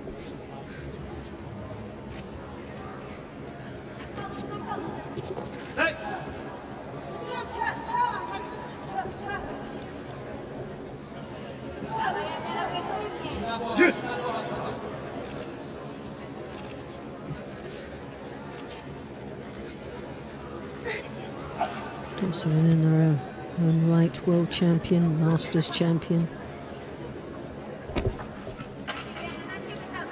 Amazing athlete, got some pedigree behind her, hasn't she, really?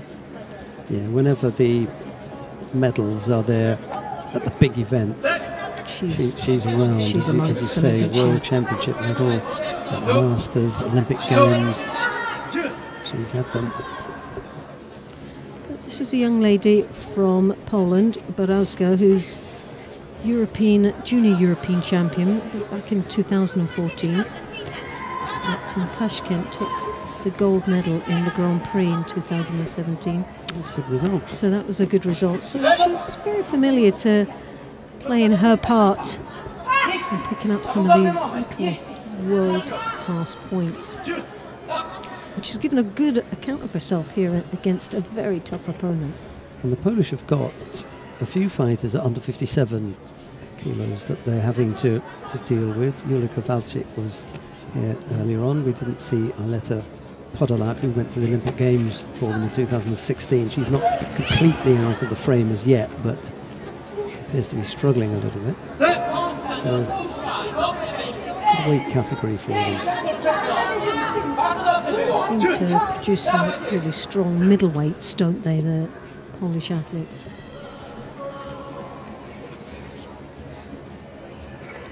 One and a half minutes remaining in this contest. Only 2 Shidos, 1 each.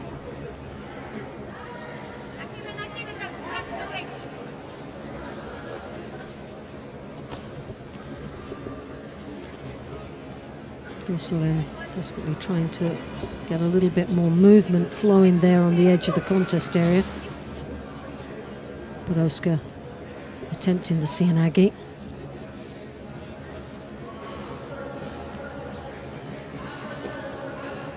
battling a little bit, this young lady from Poland, against the very strong gripping style of Dorsarin.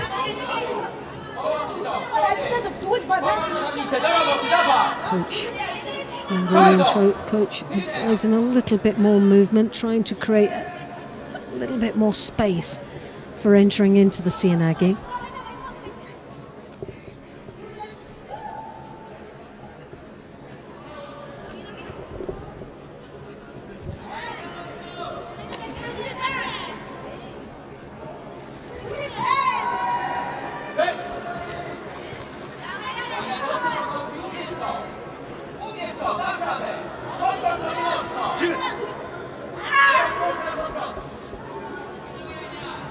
Just half a minute remaining, no score.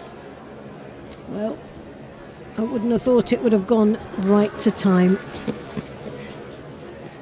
With 19 seconds remaining, it's looking very much this will go to gold. It's got the Seoinage blocked nicely there.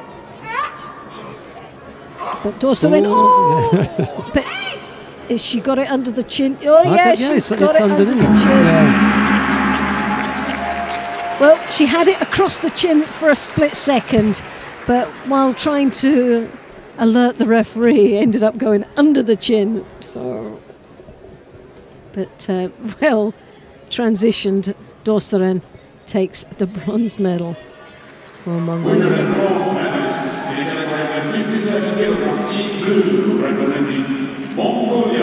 Yeah, there's always a little bit of, you know, upset with the fighters when they feel that it's been on the chin for a bit and they had to give it up. And think, hey, they dish it out just as much.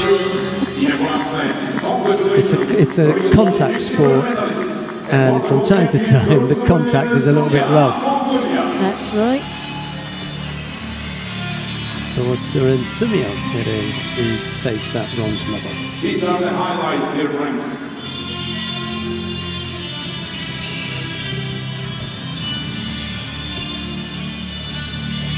Oh, yeah.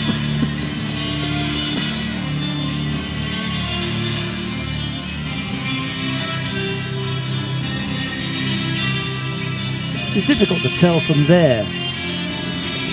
But it would have been just on the tip of her chin, if anything, because she was able to open the mouth very, very wide. That's a better look. Still can't tell when she goes there. Sorry. That's no good. Part of the gi might have been on the chin, but the other part, rest of it, the lapel was under the chin. Under the chin, absolutely. Right, we come now to the second of the bronze medal contests. Sarah Leonie Cécik of France faces Theresa Stoll of Germany. It's Cécik in the white judo gi, Stoll in blue, and the referee in the middle for this one is Raúl Camacho of Spain. Well, Theresa Stoll has got to be coming into this contest with a lot of confidence. She knows that she's defeated this young lady before. She's also on home grounds, and she's had a great performance here today. Somebody that has been very impressive for the past 12 months. I've watched her, and she just seems to have grown more and more in confidence. But Cécik, for me, is she is a feisty little character and has been very impressive throughout the day. I've been really impressed with this young lady, and it'll be interesting to see how she gets on.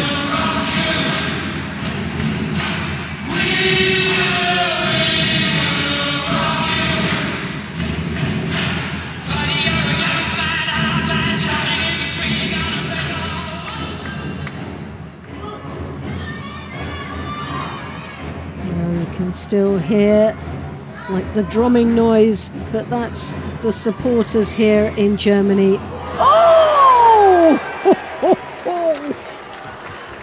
Hey! Not hanging around. Goodness me. Well, what a start for this French athlete. Wazari up. Ochigari from Stoll. Well, she's got a bit of a safe wake-up call there, Stoll. Tries to get the Those long limbs across there for the Osoto off to the side. She's also got the Uchimata, which is very effective when she gets a chance to connect. What a start for this French athlete who starts off with a Wazari in the opening. Ouchi side skips, hip through.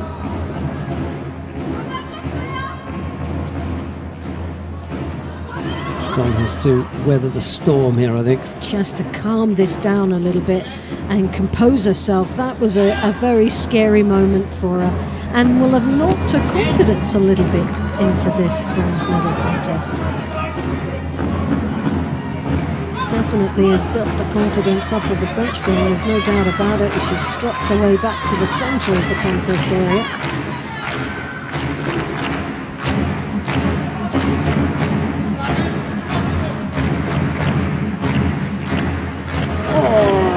She was a Sasai there, beautifully executed.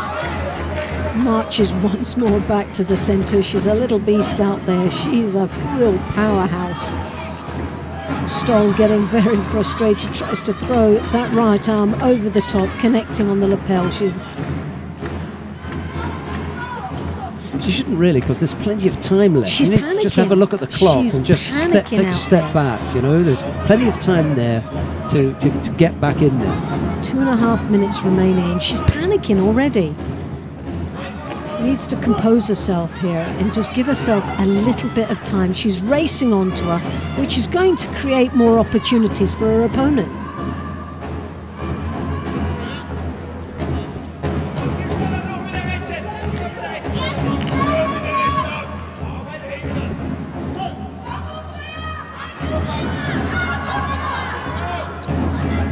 Comes in, gets the lapel, tries to hook in there with the Ouchigari, the Ouchi-Uchimata combination.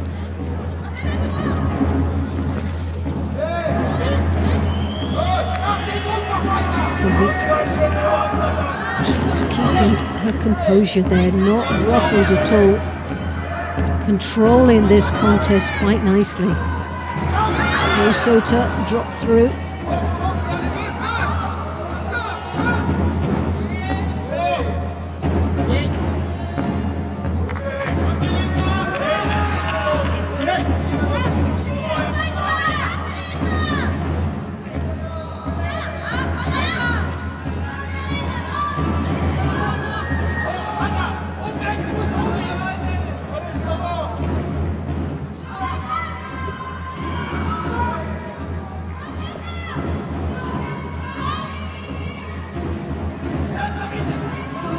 Well, Stoll, you've got to give her 10 out of 10 for effort. She has gone 110% throughout there since getting caught in the early seconds of this contest. I think she's just burning herself out, though. She really hasn't thought with her head. She's worked with the body, but really didn't engage the thought process behind it.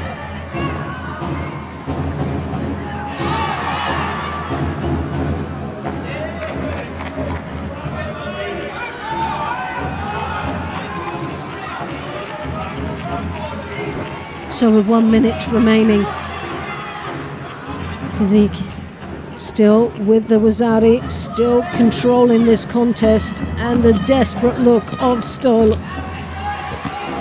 She gets picked off again from entering in what looked to be the Uchimata. Bad position now, because Suzuki can waste a bit of time on the ground. Just stay there and work and look busy. With 36 seconds remaining. Not busy enough. No. Didn't burn quite as long. It wasn't as convincing that she knew what she was doing there. I don't think she did, to be honest.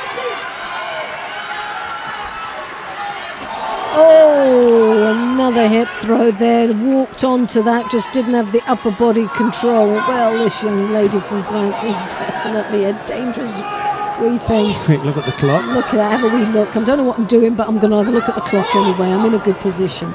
15 seconds, I can dig in deep. And busy.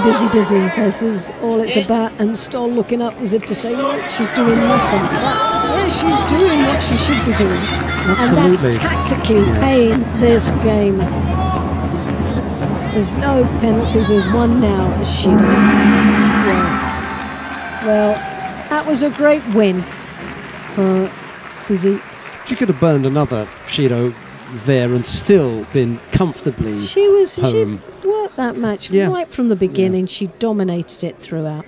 It was a great win for this young lady from France. Definitely a great win for her. I think the tactics were slightly off there from Stoll. When she went Wazari down, it became a full-on chase. It was a frenzy attack, wasn't it? She just went at her all the time. But she went at her with everything and anything. It wasn't really controlled. She needed to compose herself a little bit better. Like you say, she just panicked. And it became more and more...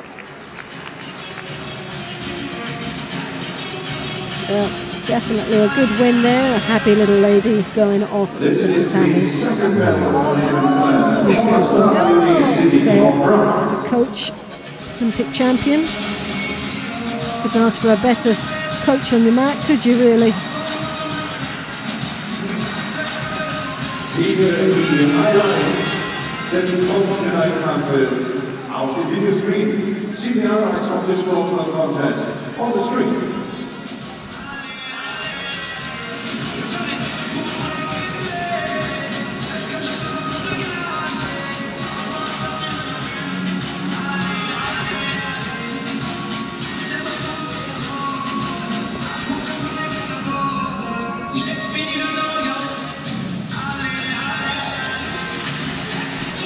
We come now to the final of the under 57 kilo category. Yoshida Tsukasa of Japan faces Rafaela Silva of Brazil. It'll be Yoshida in the white judogi, Silva in blue. The referee in the middle for this one is Yevgeny Rakulin of Russia. Well, Yoshida knows full well that she's been in this position many a time against her opponent and has been the victor of all three matches, but as you can see, Rafaela Silva looking a little bit worse for wear. She's definitely been in the wars today, head heavily bandaged for a split eye, I think.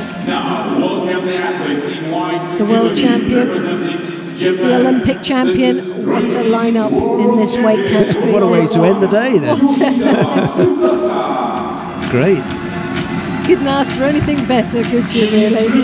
Such pedigree between both these athletes. And just a few contests before we saw the current Olympic champion at under 52 That's kilos. Correct, yeah. And last year's world champion at the year before. Sorry, because we have to go back to 17 for Yoshida's world championship. Sorry, for Tanaki Funa's world championship winning performance. That was in Budapest last year. We had Baku. But Tanaki got the silver, didn't she? In last year. right. That's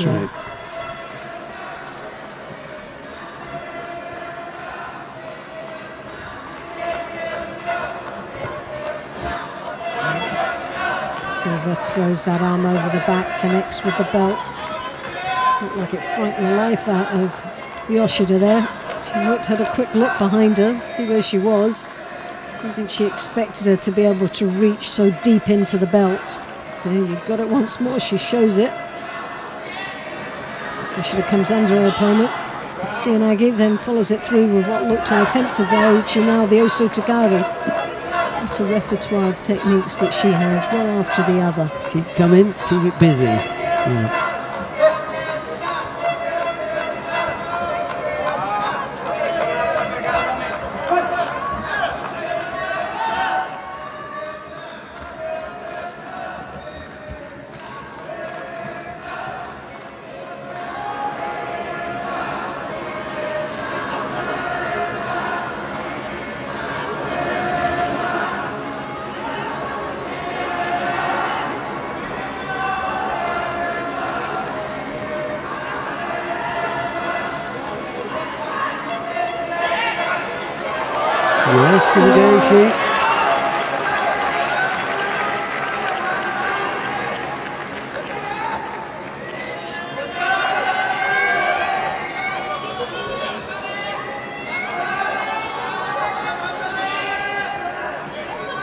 Just hanging on to that foot. And Silva.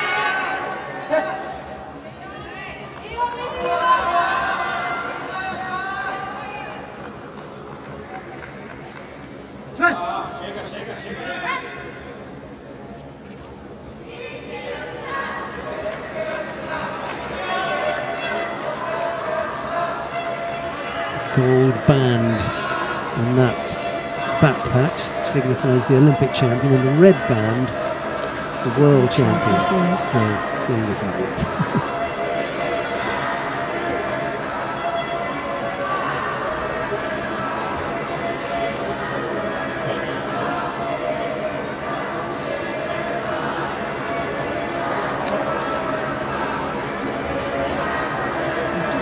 Feel the tension between these two athletes. Yoshida obviously with a comfortable lead, and I say comfortable because to get a score on either one of them is going to be difficult. So to have that lead is going to be very favourable for Yoshida. Well, Silva came into this contest staring down a barrel. She'd been up against Yoshida on 3 previous occasions, yes, and lost all 3. Yeah. So this is meeting number 4. And this one looks as though it's going the same way as the previous 3.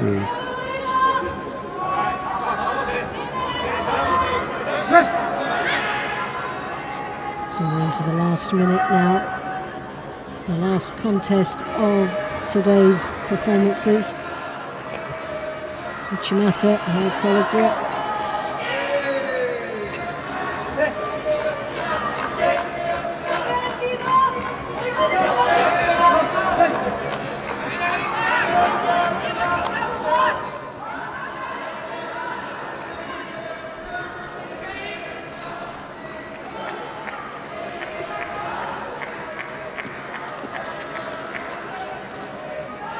Yoshida, as you can see, that left hand on the collar, drawing Silva's head down. Oh, and there, it's got to be a score. I think she sat down on her backside and then one hand, rather than both hands going back. And there was just that little bit of a break before the final push down as well, so maybe that's why. Well, in any event, a definite win there, a convincing win from Yoshida, and making that 4-0.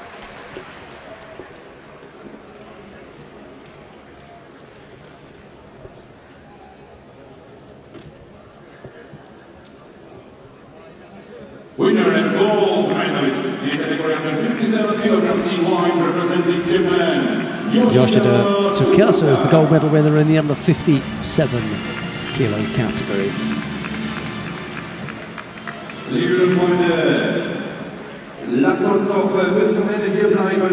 Well, she came in here as the number 1 seed, so she did exactly what was expected of her.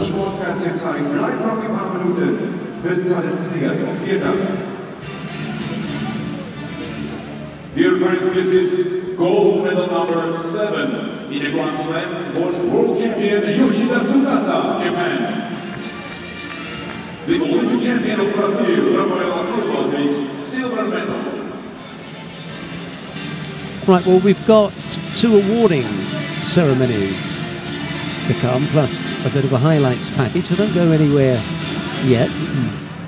Stay with us and see the medals presented as well as the Dear friends, once again, we kindly ask you please stay with us till the end of the awarding ceremonies. Thank you very much.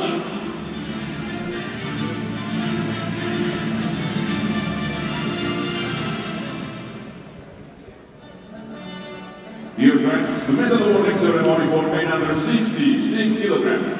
And now the awarding ceremony for the men in the under 66 kilo category. The medals are being presented by the Education and Coaching Director of the International Judo Federation, Mr. Mohamed Marija.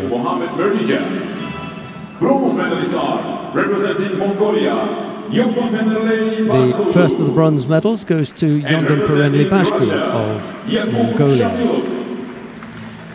There's a bronze medal also for Yakub Shamilov of Russia.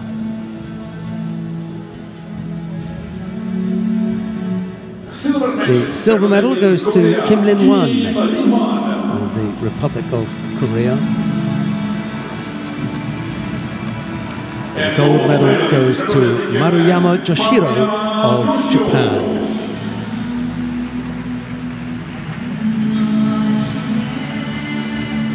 Prize money in the responsible for Judo in German Police Sports Federation. Das Preisgeld und die Maskottchen werden überreicht vom Referenten für Judo im Deutschen Polizeisportverband, Herrn Johannes Dattmacher.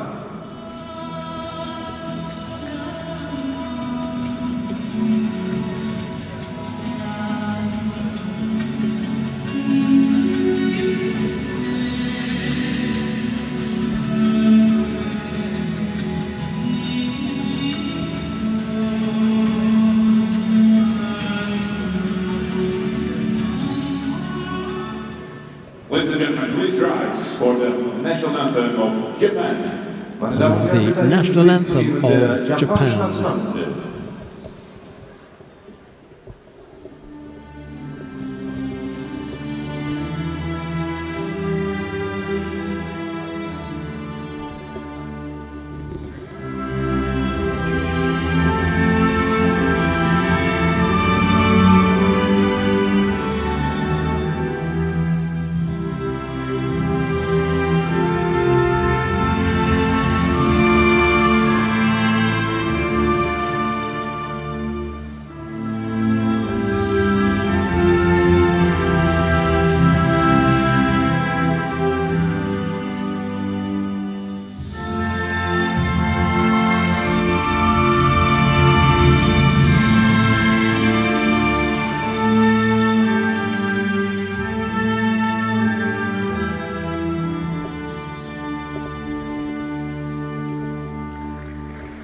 Thank you very much.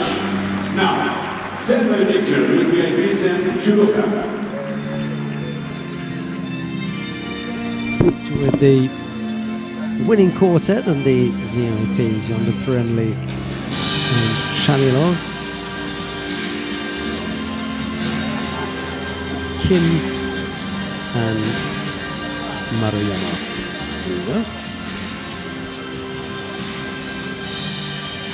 Right, we've got a bit of a highlights package coming up for you next, so have a look at that, and then as soon as that's finished, we'll be back with the last of the awarding ceremonies.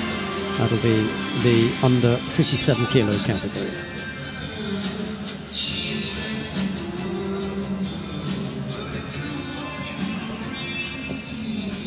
Dear friends, before we start the last awarding ceremony, you can see the highlights of today's final block on the screen. Bevor wir gleich zur letzten Siegerehrung des ersten Wettkampftages kommen, hier noch einmal Highlights des Finalblocks dieses ersten Wettkampftages.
Come now to the awarding ceremony for the women in the under 57 kilo category. The medals are being presented by the sport director of the International Judo Federation, Mr. Armen Bagdasarov. Judo Federation, Mr. Armen Bagdasarov. Bronze medalist are representing France, Sarah Leonie Cizik. First of the bronze medals goes to Sarah Leonie Cizik of France. Bronze medal too for Dortsuren Sumia of Mongolia. The silver medal goes to Rafaela Silva of Brazil. The gold medal goes to Yoshida Tsukasa of Japan. national coach of the German Judo Federation. Das Preisgeld und die Maskottchen werden überreicht vom Ehrenbundestrainer des Deutschen Judo-Bundes, Herrn Hanno Sack.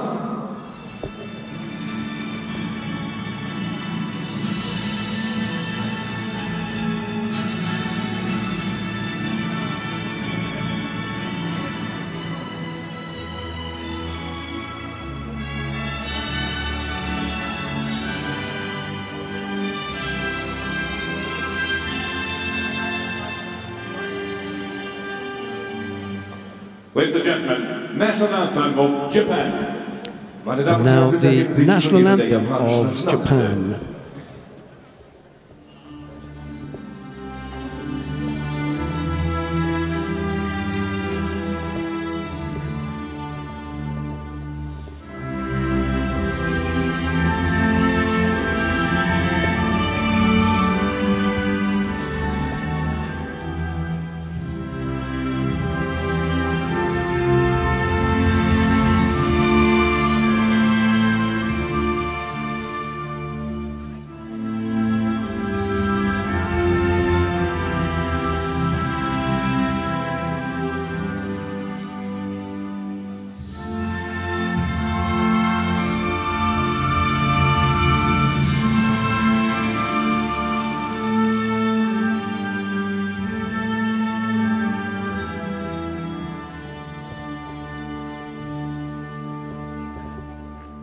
Thank you very much.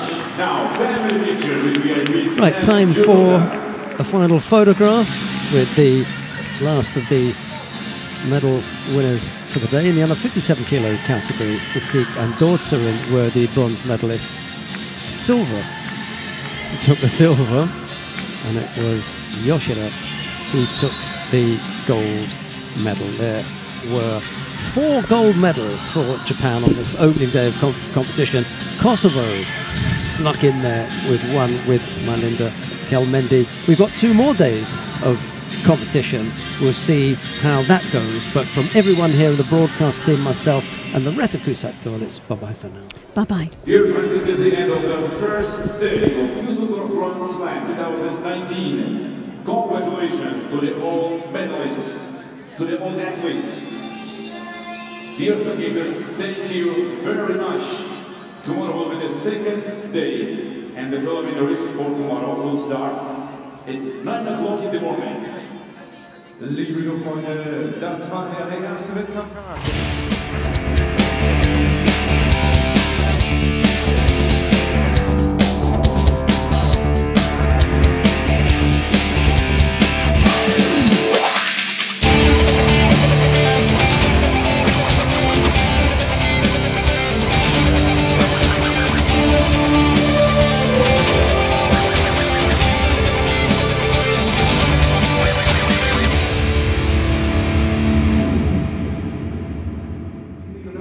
Hier in Düsseldorf oder Umgebung. Und wir hoffen, Sie alle morgen wiederzusehen. Zu Tag 2 des Düsseldorf Grand Slam 2019.